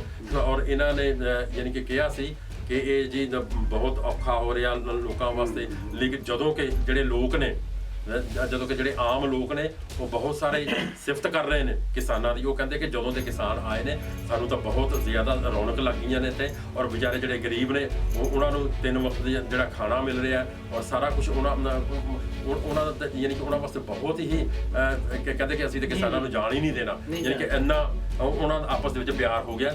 ਜਦੋਂ ਕਿ ਜਿਹੜੇ ਸਰਕਾਰੀ ਗੁੰਡਿਆਂ ਨੇ ਆ ਕੇ ਪਥਰਾਓ ਕਰਨ ਦੀ ਵੀ ਕੋਸ਼ਿਸ਼ ਕੀਤੀ, ਸਰਕਾਰੀ ਗੁੰਡਿਆਂ ਨੇ ਪਥਰਾਓ ਕੀਤੇ, ਆਪਣੇ ਟੈਂਟ ਤੋੜੇ, ਹੋਰ ਵਾਸ਼ਿੰਗ ਮਸ਼ੀਨਾਂ ਤੋੜੀਆਂ, ਹੋਰ ਜਿਹੜੇ ਲੰਗਰ ਬਣਾਉਣ ਵਾਲੀਆਂ ਚੀਜ਼ਾਂ ਜਿਹੜੀਆਂ ਉਹ ਵੀ ਤੋੜਨ ਦੀ ਕੋਸ਼ਿਸ਼ ਕੀਤੀ। ਔਰ ਇਹ ਸਾਰੇ ਯਾਨੀ ਕਿ ਸਰਕਾਰੀ ਗੁੰਡੇ ਸਨ ਜਿਨ੍ਹਾਂ ਨੇ ਆ ਕੇ ਸਭ ਕੁਝ ਇਹ ਕੀਤਾ। ਲੇਕਿਨ ਕਿਉਂਕਿ ਸਭ ਨੂੰ ਸਾਨੂੰ ਜਿਹੜਾ ਮਿਲ ਜੁਲ ਕੇ ਚੱਲਣਾ ਚਾਹੀਦਾ। ਬੇਸ਼ੱਕ ਠੀਕ ਹੈ ਕਿ ਰੰਜ ਜਿਹੜੇ ਨੇ ਆਪਣੇ ਵੱਖਰੇ ਵੱਖਰੇ ਹੁੰਦੇ ਨੇ, ਜਿਵੇਂ ਹਰ ਇੱਕ ਦੇ ਜਿਹੜੇ ਖਿਆਲ ਵੱਖਰੇ ਵੱਖਰੇ ਨੇ, ਕਿਉਂਕਿ ਜੇ ਰੱਬ ਨੇ ਸ਼ਕਲਾਂ ਵੱਖਰੀਆਂ ਵੱਖਰੀਆਂ ਦਿੱਤੀਆਂ ਨੇ ਨਾ ਸਾਨੂੰ, ਔਰ ਸਾਨੂੰ ਅਕਲਾਂ ਵੀ ਇਸੇ ਤਰ੍ਹਾਂ ਵੱਖਰੀਆਂ ਵੱਖਰੀਆਂ ਦਿੱਤੀਆਂ ਨੇ। ਔਰ ਇਸ ਕਰਕੇ ਜਿਹੜੇ ਯੰਗਸਟਰਸ ਨੇ ਉਹਨਾਂ ਦੇ ਆਪਣੇ ਖਿਆਲ ਨੇ, ਔਰ ਜਿਹੜੇ ਆਪਣੇ ਬਜ਼ੁਰਗ ਨੇ ਉਹਨਾਂ ਦੇ ਆਪਣੇ ਖਿਆਲ ਹੈ। ਜਿਵੇਂ ਮੰਨ ਲਓ ਵੀ ਦੀਪ ਸਿੱਧੂ ਹੈ, ਉਹ ਯੰਗਸਟਰਸ ਨੂੰ ਕਰਦੇ, ਆਪਣੇ ਲੱਖਾ ਸਿਧਾਣਾ ਉਹ ਯੰਗਸਟਰਸ ਯਾਨੀ ਕਿ ਕੰਟਰੋਲ ਕੀਤਾ ਉਹਨਾਂ ਨੇ। ਔਰ ਇਹ ਉਹਨਾਂ ਦੇ ਆਪਣੇ ਆਪਣੇ ਖਿਆਲ ਨੇ। ਮੈਂ ਇਹ ਨਹੀਂ ਕਹਿੰਦਾ ਕਿ ਕੋਈ ਸਾਰਿਆਂ ਦਾ ਯੋਗਦਾਨ ਬਹੁਤ ਵੱਡਾ ਯੋਗਦਾਨ ਹੈ। ਦੀਪ ਸਿੱਧੂ ਦਾ ਵੀ ਬਹੁਤ ਯੋਗਦਾਨ ਹੈ ਔਰ ਲੱਖੇ ਸਿਧਾਣੇ ਦਾ ਵੀ, ਜਿਨ੍ਹਾਂ ਨੇ ਯਾਨੀ ਕਿ ਬਹੁਤ ਹੀ ਕੋਸ਼ਿਸ਼ ਕੀਤੀ ਯਾਨੀ ਕਿ ਇਹ ਜਿਹੜਾ ਜਿੱਤਿਆ ਜਾਵੇ, ਜਿਹੜਾ ਚੱਲ ਰਿਹਾ ਸਾਡਾ ਧਰਨਾ, ਔਰ ਇਹਨੂੰ ਸਫਲਤਾ ਮਿਲੇ। ਔਰ ਇਸ ਕਰਕੇ ਜਿਹੜੀਆਂ ਮਾੜੀਆਂ ਮੋਟੀਆਂ ਠੀਕ ਇਹ ਤਾਂ ਰੰਜਿਸ਼ਾਂ ਚੱਲਦੀਆਂ ਰਹਿੰਦੀਆਂ ਨੇ, ਇਹਨਾਂ ਨੂੰ ਆਪਾਂ ਇੱਕ ਪਾਸੇ ਰੱਖ ਕੇ ਆਪਾਂ ਕੋਸ਼ਿਸ਼ ਕਰੀਏ ਕਿ ਸਾਰੇ ਮਿਲ ਜੁਲ ਕੇ ਆਪਣਾ ਹਿੱਸਾ ਪਾ ਕੇ ਇਸ ਧਰਨੇ ਨੂੰ ਕਾਮਯਾਬ ਕਰਵਾਇਆ ਜਾਵੇ। ਦੇਖੋ ਆਪਣੇ ਜਿੱਦਾਂ ਤੁਸੀਂ ਕਿਹਾ ਵੀ ਰੰਜਿਸ਼ਾਂ ਹਰ ਇੱਕ ਦੀਆਂ ਆਪਣੀਆਂ ਹੁੰਦੀਆਂ, ਇਹ ਤਾਂ ਸਾਡੇ ਘਰ ਦੇ ਵਿੱਚ ਵੀ ਹੁੰਦੀਆਂ ਤੋਂ ਹੁੰਦੀਆਂ। ਐਂਡ ਆਫ ਦਾ ਡੇ ਇਹ ਕੋਈ ਜਿਹੜੇ ਸਾਡੇ ਉੱਥੇ ਲੀਡਰ ਹੈ 30 32 ਜਾਂ 40 ਲੀਡਰ ਹੈ, ਉਹਨਾਂ ਦਾ ਨਹੀਂ ਇਹ ਧਰਨਾ, ਇਹ ਸਾਰੇ ਕਿਸਾਨਾਂ ਦਾ, ਸਾਰੇ ਇੰਡੀਆ ਦੇ ਕਿਸਾਨਾਂ ਦਾ ਧਰਨਾ ਹੈ। ਸਾਰੀ ਦੁਨੀਆ ਦਾ ਹੀ ਹੈ ਜੀ ਅਸਲ ਵਿੱਚ। ਮਿਲੀਅਨਸ ਆਫ ਪੀਪਲ, ਹਰ ਇੱਕ ਇਨਸਾਨ ਉੱਥੇ ਪਹੁੰਚਿਆ ਆਪਣੇ ਲਈ, ਬਿਲਕੁਲ ਆਪਣੇ ਲਈ, ਨਾ ਕਿ ਉਹ ਲੱਖੇ ਸਿਧਾਣੇ ਲਈ ਪਹੁੰਚਿਆ, ਨਾ ਦੀਪ ਸਿੱਧੂ ਲਈ, ਨਾ ਉੱਥੇ ਲੀਡਰਾਂ ਲਈ। ਔਰ ਲੱਖੇ ਸਿਧਾਣੇ ਦੇ ਕਰਕੇ ਹੀ ਕਾਫੀ ਉਹਨੇ ਪੰਜਾਬ 'ਚ ਜਾ ਕੇ ਕਾਫੀ ਉਹਨੇ ਉੱਥੇ ਸਟੇਜਾਂ ਲਾਈਆਂ। ਔਰ ਮੇਰਾ ਖਿਆਲ ਹੈ ਵੀ 40-50 ਹਜ਼ਾਰ ਟਰੈਕਟਰ ਉਹਦੇ ਕਰਕੇ ਹੀ ਦਿੱਲੀ ਪਹੁੰਚੇ 26 ਜਨਵਰੀ ਨੂੰ। ਔਰ ਉਸ ਮੁੰਡੇ ਦੀ ਬੜੀ ਦੇਣ ਹੈ। ਦੂਸਰਾ ਜਿਹੜਾ ਸਾਰਿਆਂ ਦੀ ਦੇਣ, ਵੈਸੇ ਸਾਰੇ ਜਿੰਨੇ ਵੀ ਉੱਥੇ ਬੈਠੇ ਨੇ ਸਾਰਿਆਂ ਦੀ ਦੇਣ, ਸਾਰੇ ਭਾਜੀ ਜਿਹੜੇ ਆਪਣੇ ਬਜ਼ੁਰਗ, ਸਾਡੀਆਂ ਮਾਵਾਂ, ਸਾਡੀਆਂ ਬੱਚੀਆਂ, ਸਾਡੀਆਂ ਭੈਣਾਂ ਉੱਥੇ ਦਿਨ ਰਾਤ ਬੈਠੀਆਂ ਵਿਚਾਰੀਆਂ ਇੰਨੀ ਠੰਡ ਦੇ ਵਿੱਚ, ਸਾਡੇ ਬਜ਼ੁਰਗ। ਔਰ 175 ਤੋਂ ਜ਼ਿਆਦਾ ਸ਼ਹੀਦ ਵੀ ਹੋ ਗਏ ਨੇ। 175 ਦੇਖੋ ਇੱਥੋਂ ਤੱਕ ਕਿ ਗਵਰਨਮੈਂਟ ਦਾ ਇੰਨਾ ਦਿਲ ਨਹੀਂ ਪਿਆ ਕਿ ਉਹਨਾਂ ਵਾਸਤੇ 2 ਲਫ਼ਜ਼ ਕਹਿ ਦਿੱਤੇ ਜਾਣ, ਔਰ ਬਹੁਤ ਦੁੱਖ ਦੀ ਗੱਲ ਹੈ। ਕਦੇ ਸਾਡੇ ਮੋਦੀ ਸਾਹਿਬ ਬੋਲੇ ਨਹੀਂ ਉਹਨਾਂ ਨੇ, ਬਹੁਤ ਦੁੱਖ ਦੀ ਗੱਲ ਹੈ। ਦੇਖੋ ਅਮਰੀਕਾ ਦੇ ਵਿੱਚ ਥੋੜਾ ਜਿਹਾ ਅਟੈਕ ਹੋਇਆ ਸੀਗਾ ਤਾਂ ਉਹਦੇ ਮੋਦੀ ਨੇ ਟਵੀਟ ਕਰਕੇ ਭੇਜਿਆ ਮੈਸੇਜ, ਪਰ ਉੱਥੇ ਜਿਹੜੇ ਦਿੱਲੀ ਦੇ ਵਿੱਚ ਹੋ ਰਿਹਾ ਉਹਦਾ ਮੋਦੀ ਨੇ ਕਦੀ ਕੋਈ ਗੱਲ ਨਹੀਂ ਕੀਤੀ ਹੋਈ। ਅੱਛਾ, ਉਹ ਇਹ ਜਿਹੜਾ ਨਾ ਤੁਹਾਨੂੰ ਅੱਗੇ ਵੀ ਜਿਸ ਤਰ੍ਹਾਂ ਮੈਂ ਦੱਸ ਰਿਹਾ ਸੀ ਕਿ ਇੰਟਰਨੈਸ਼ਨਲ ਲੈਵਲ, ਇੰਟਰਨੈਸ਼ਨਲ ਕਮਿਊਨਿਟੀ ਵੀ ਇਨਵੋਲਵ ਹੋ ਗਈ ਹੈ ਔਰ ਬੜੇ ਬੜੇ ਜਿਹੜੇ ਨਾਮ ਨੇ, ਜਿਸ ਤਰ੍ਹਾਂ ਇੱਕ ਸੁਪਰਸਟਾਰ ਰਿਹਾਨਾ, ਇੱਕ ਐਕਟਿਵਿਸਟ ਹੈ ਗ੍ਰੇਟਾ ਥੰਬਰਗ, ਔਰ ਜਿਹੜੀ ਵਾਈਸ ਪ੍ਰੈਜ਼ੀਡੈਂਟ ਦੀ ਜਿਹੜੀ ਨੀਜ਼ ਹੈ ਮੀਨਾ ਹੈਰਿਸ, ਔਰ ਇਸ ਤੋਂ ਇਲਾਵਾ ਹੋਰ ਬਹੁਤ ਸਾਰੀ ਸ਼ਖਸੀਅਤ ਨੇ। ਉਹ ਡਾਕਟਰ ਕੀ ਨੇ, ਉਹ ਸੋਸ਼ਲ ਐਕਟਿਵਿਸਟ ਨੇ, ਆਰਟਿਸਟ ਨੇ, ਪੋਲੀਟੀਸ਼ੀਅਨ ਨੇ, ਸਭ ਨੇ ਜਨਾਬ ਉਹ ਕਿਹਾ ਕਿ ਅਸੀਂ ਕਿਸਾਨਾਂ ਦੇ ਨਾਲ ਖੜੇ ਹਾਂ। ਲੇਕਿਨ ਉਹਨਾਂ ਦੇ ਅਗੇਂਸਟ ਜਿਹੜੇ ਇੰਡੀਆ ਦੇ ਵਿੱਚੋਂ ਜਿਹੜੇ ਇੰਡੀਅਨ ਐਕਟਰਸ ਨੇ, ਵੈਰੀ ਸੈਡਲੀ ਅਸੀਂ ਕਹਾਂਗੇ ਕਿ ਉਹ ਜਿਸ ਤਰ੍ਹਾਂ ਔਰ ਪਲੇਅਰਸ ਨੇ, ਸਚਿਨ ਤੰਦੂਲਕਰ, ਕੰਗਨਾ ਰਣੌਤ, ਅਕਸ਼ੇ ਕੁਮਾਰ, ਹੋਰ ਬਹੁਤ ਸਾਰੇ ਐਕਟਰਸ ਨੇ ਕਿਸਾਨਾਂ ਦੇ ਖਿਲਾਫ ਜਿਹੜਾ ਉਹਨਾਂ ਨੂੰ ਟੈਰਰਿਸਟ ਤੱਕ ਕਹਿ ਦਿੱਤਾ। ਇਹ ਬੜਾ ਸੈਡਲੀ ਇਹ ਜਿਹੜੇ ਅਲਫਾਜ਼ ਮੈਂ ਅਦਾ ਕਰ ਰਿਹਾ ਕਿ ਟੈਰਰਿਸਟ ਕਹਿ ਦਿੱਤਾ। ਤੇ ਤੁਸੀਂ ਇਹਨੂੰ ਕਿਸ ਨਜ਼ਰ ਨਾਲ ਦੇਖਦੇ ਹੋ ਰਣਵੀਰ ਸਿੰਘ ਜੀ? ਭਾਜੀ ਜਿਹੜੇ ਕ੍ਰਿਕਟ ਦੀ ਆਪਾਂ ਗੱਲ ਕਰੀਏ ਜਾਂ ਜਿਹੜੇ ਆਪਣੇ ਹੈਗੇ ਆ ਐਕਟਰ, ਇਹਨਾਂ ਦੀ ਗੱਲ ਕਰਦੇ ਆ, ਇਹਨਾਂ ਦਾ ਜਿਹੜਾ ਅਮਿਤ ਸ਼ਾਹ ਦਾ ਲੜਕਾ ਹੈ ਨਾ, ਜੀ ਉਹ ਮੈਂ ਕਿਹਾ ਕ੍ਰਿਕਟ ਜਿਹੜੇ ਕੋਈ ਉੱਥੇ ਸਾਡੀ ਫੈਡਰੇਸ਼ਨ ਹੈਗੀ ਉਹਨਾਂ ਦਾ ਕੋਈ ਉਹ ਹੈਗਾ ਕ੍ਰਿਕਟ ਕਰਾਉਣ ਦਾ ਕੋਈ ਇੰਚਾਰਜ ਹੈ ਜੀ, ਉਹ ਉਹਨਾਂ ਨੂੰ ਉਹਦੀ ਬੋਲੀ ਬੋਲਣੀ ਅਮਿਤ ਸ਼ਾਹ ਦੇ ਮੁੰਡੇ ਦੀ। ਉਹਨਾਂ ਦਾ ਕੋਈ ਕਸੂਰ ਨਹੀਂ ਇਹਦੇ ਵਿੱਚ ਕਿ ਉਹ ਕਿਉਂ ਨਹੀਂ ਸਿੱਖਿਆ ਆਪਣੇ ਕਿਸਾਨਾਂ ਦੇ ਹੱਕ 'ਚ ਆਏ, ਉਹਨਾਂ ਦਾ ਕੋਈ ਕਸੂਰ ਨਹੀਂ ਹੈ। ਦੂਸਰੀ ਗੱਲ ਜਿਹੜੀ ਹੈਗੀ ਆ, ਹੁਣ ਕਈ ਐਕਟਰ ਜਿਹੜੇ ਕਾਫੀ ਐਕਟਰ ਆ ਉਹਨਾਂ ਨੇ ਆਪਣੀਆਂ ਕਲਿੱਪਾਂ ਪਾਈਆਂ ਆ ਆਲਰੇਡੀ, ਨਸਾਰੁਦੀਨ ਸ਼ਾਹ ਜੀ ਜੀ, ਉਹਨਾਂ ਨੇ ਬੜੀ ਵਧੀਆ ਉਹਨਾਂ ਨੇ ਕਿਸਾਨਾਂ ਦਾ ਹੱਕ ਦੀ ਗੱਲ ਕੀਤੀ ਹੈ। ਬਾਕੀ ਕ੍ਰਿਕਟਰ ਕਪਿਲ ਦੇਵ ਸ਼ਰਮਾ ਉਹਨੇ ਵੀ ਇਹਨਾਂ ਦੇ ਹੱਕ 'ਚ ਕੀਤੀ ਔਰ ਉਹਨੇ ਇਹ ਗੱਲ ਲਿਖੀ ਹੈ ਆਪਣੇ ਕਪਿਲ ਦੇਵ ਸ਼ਰਮਾ ਨੇ ਕਿ ਇਹ ਜਿਹੜੇ ਸਾਰੇ ਅਮਿਤ ਸ਼ਾਹ ਦੇ ਮੁੰਡੇ ਦੇ ਚਮਚੇ ਆ ਸਾਰੇ ਇਹ ਐਕਟਰ ਜਾਂ ਕ੍ਰਿਕਟਰ ਸਾਰੇ ਉਹ ਤਾਂ ਨਹੀਂ ਬੋਲ ਰਿਹਾ ਕਰਕੇ ਉਹ ਮੁੰਡਾ ਬਿਲਕੁਲ ਜੀ, ਇਹਨਾਂ ਦਾ ਕੋਈ ਨਾ ਕੋਈ ਲੈਣਾ ਦੇਣਾ ਹੈ ਸਰਕਾਰ ਦੇ ਨਾਲ ਔਰ ਇਸ ਕਰਕੇ ਉਹਨਾਂ ਦੀ ਬੋਲੀ ਬੋਲਣ ਦੀ ਕੋਸ਼ਿਸ਼ ਕਰ ਰਹੇ ਨੇ। ਜੀ ਜੀ, ਬਿਹਤਰ ਹੋ ਗਿਆ। ਔਰ ਦੂਸਰਾ ਇੱਕ ਬੜੀ ਇੰਪੋਰਟੈਂਟ ਚੀਜ਼ ਜਿਹੜੀ ਸਾਨੂੰ ਇੱਥੇ ਡਿਸਕਸ ਕਰਨੀ ਚਾਹੀਦੀ ਹੈ ਕਿ ਮੋਦੀ ਸਰਕਾਰ ਨੇ ਟਵਿੱਟਰ ਨੂੰ ਲਿਖਿਆ ਕਿ ਤੁਸੀਂ ਜਿਹੜੇ ਲੋਕ ਕਿਸਾਨਾਂ ਦੇ ਹੱਕ 'ਚ ਟਵੀਟ ਕਰ ਰਹੇ ਨੇ ਉਹਨਾਂ ਦੇ ਅਕਾਊਂਟ ਬਲੌਕ ਕਰ ਦਿੱਤੇ ਜਾਣ, ਲੇਕਿਨ ਟਵਿੱਟਰ ਨੇ ਉਹਨਾਂ ਨੂੰ ਕੋਈ ਜਿਹੜੀ ਨਹੀਂ ਕਿਹਾ ਕਿ ਅਸੀਂ ਉਹਨਾਂ ਨੇ ਬੰਦ ਨਹੀਂ ਕੀਤੇ। ਔਰ ਤੁਹਾਡਾ ਇਸ ਬਾਰੇ 'ਚ ਕੀ ਕਹਿਣਾ ਕਿ ਕਿਆ ਇਹ ਮੋਦੀ ਸਰਕਾਰ ਦਾ ਚਿਹਰਾ ਖੁੱਲ੍ਹ ਕੇ ਸਾਹਮਣੇ ਨਹੀਂ ਆ ਗਿਆ? ਦੇਖੋ ਜੀ, ਇਹ ਹੱਕ ਹੈ ਹਰ ਇੱਕ ਦਾ ਜੀ ਜੀ, ਕਿ ਆਪਣੇ ਜਿਹੜੇ ਆਪਣਾ ਇਜ਼ਹਾਰ ਕਰ ਸਕੇ, ਆਪਣੇ ਅੰਦਰਲੇ ਜਜ਼ਬਾਤਾਂ ਦਾ ਤੁਸੀਂ ਇਜ਼ਹਾਰ ਕਰ ਸਕੋ।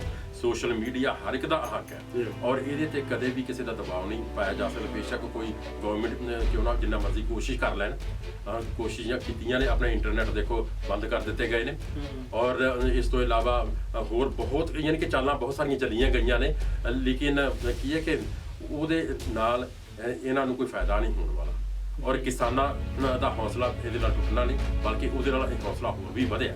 ਔਰ ਜਿਵੇਂ ਆਪਾਂ ਪਹਿਲਾਂ ਵੀ ਗੱਲ ਕਰ ਰਹੇ ਸੀ ਕਿ 26 ਜਨਵਰੀ ਦੀ ਘਟਨਾ ਤੋਂ ਬਾਅਦ ਜਿਹੜਾ ਕਿਸਾਨਾਂ ਦਾ ਜਿਹੜਾ ਜਜ਼ਬਾ ਹੋਰ ਵੀ ਜ਼ਿਆਦਾ ਹੋ ਗਿਆ ਔਰ ਇਹਨਾਂ ਨੇ ਕਹਿਣਾ ਸ਼ੁਰੂ ਕਰ ਦਿੱਤਾ ਸੀ, ਜਿਹੜੇ ਆਪਣੇ ਗੋਦੀ ਮੀਡੀਆ ਵਾਲਿਆਂ ਨੇ ਕਹਿਣਾ ਸ਼ੁਰੂ ਕਰ ਦਿੱਤਾ ਸੀ ਕਿ ਜੀ ਕਿਸਾਨ ਜਿਹੜੇ ਹੈ ਕਿ ਅਸਲੀ ਕਿਸਾਨ ਸੀ ਉਹ ਘਰ ਚਲੇ ਗਏ ਔਰ ਜਾਂ ਘਰ ਜਾਣਾ ਸ਼ੁਰੂ ਹੋ ਗਏ ਨੇ। ਉਹ ਉਹਨਾਂ ਨੂੰ ਦਿਖਾ ਰਹੇ ਸੀ ਕਿ ਜਿਹੜੇ ਕਿ 26 ਜਨਵਰੀ ਵਾਲੇ ਦਿਨ ਆਏ ਸੀਗੇ, ਆਖਰ ਉਹਨਾਂ ਨੇ ਘਰ ਜਾਣਾ ਹੀ ਸੀ, ਉਹਨਾਂ ਨੇ ਘਰ ਜਾਣਾ ਹੀ ਸੀ ਔਰ ਇਹਨਾਂ ਨੇ ਯਾਨੀ ਕਿ ਗਲਤ ਚੀਜ਼ਾਂ ਫੈਲਾਉਣ ਦੀ ਕੋਸ਼ਿਸ਼ ਕੀਤੀ ਔਰ ਇਹਦੇ ਨਾਲ ਉਹਨਾਂ ਨੂੰ ਫਰਕ ਨਹੀਂ ਪੈਂਦਾ। ਜੀ ਗੋਦੀ ਮੀਡੀਆ ਤੇ ਕਹਿੰਦਾ ਵੀ ਆਪਣੇ ਜਿਹੜੇ 2-4 ਕਲਿੱਪ ਹੈ ਨਾ ਜਿਹੜੇ ਸੀਗੇ ਪ੍ਰੀ ਪਲਾਨ ਕੀਤੇ ਉਹ ਹੀ ਦਿਖਾ ਲਈ ਗਏ। ਜਿਹੜਾ ਪੁਲਿਸ ਨੇ ਅਥਰੂ ਗੈਸ ਦੇ ਗੋਲੇ ਮਾਰੇ ਜਾਂ ਡਾਂਗਾ ਮਾਰੀਆਂ ਉਹ ਨਹੀਂ ਦਿਖਾਏ, ਉਹ ਨਹੀਂ ਦਿਖਾਇਆ ਉਹਨਾਂ ਨੇ, ਉਹ ਕੁਝ ਨਹੀਂ ਦਿਖਾਇਆ।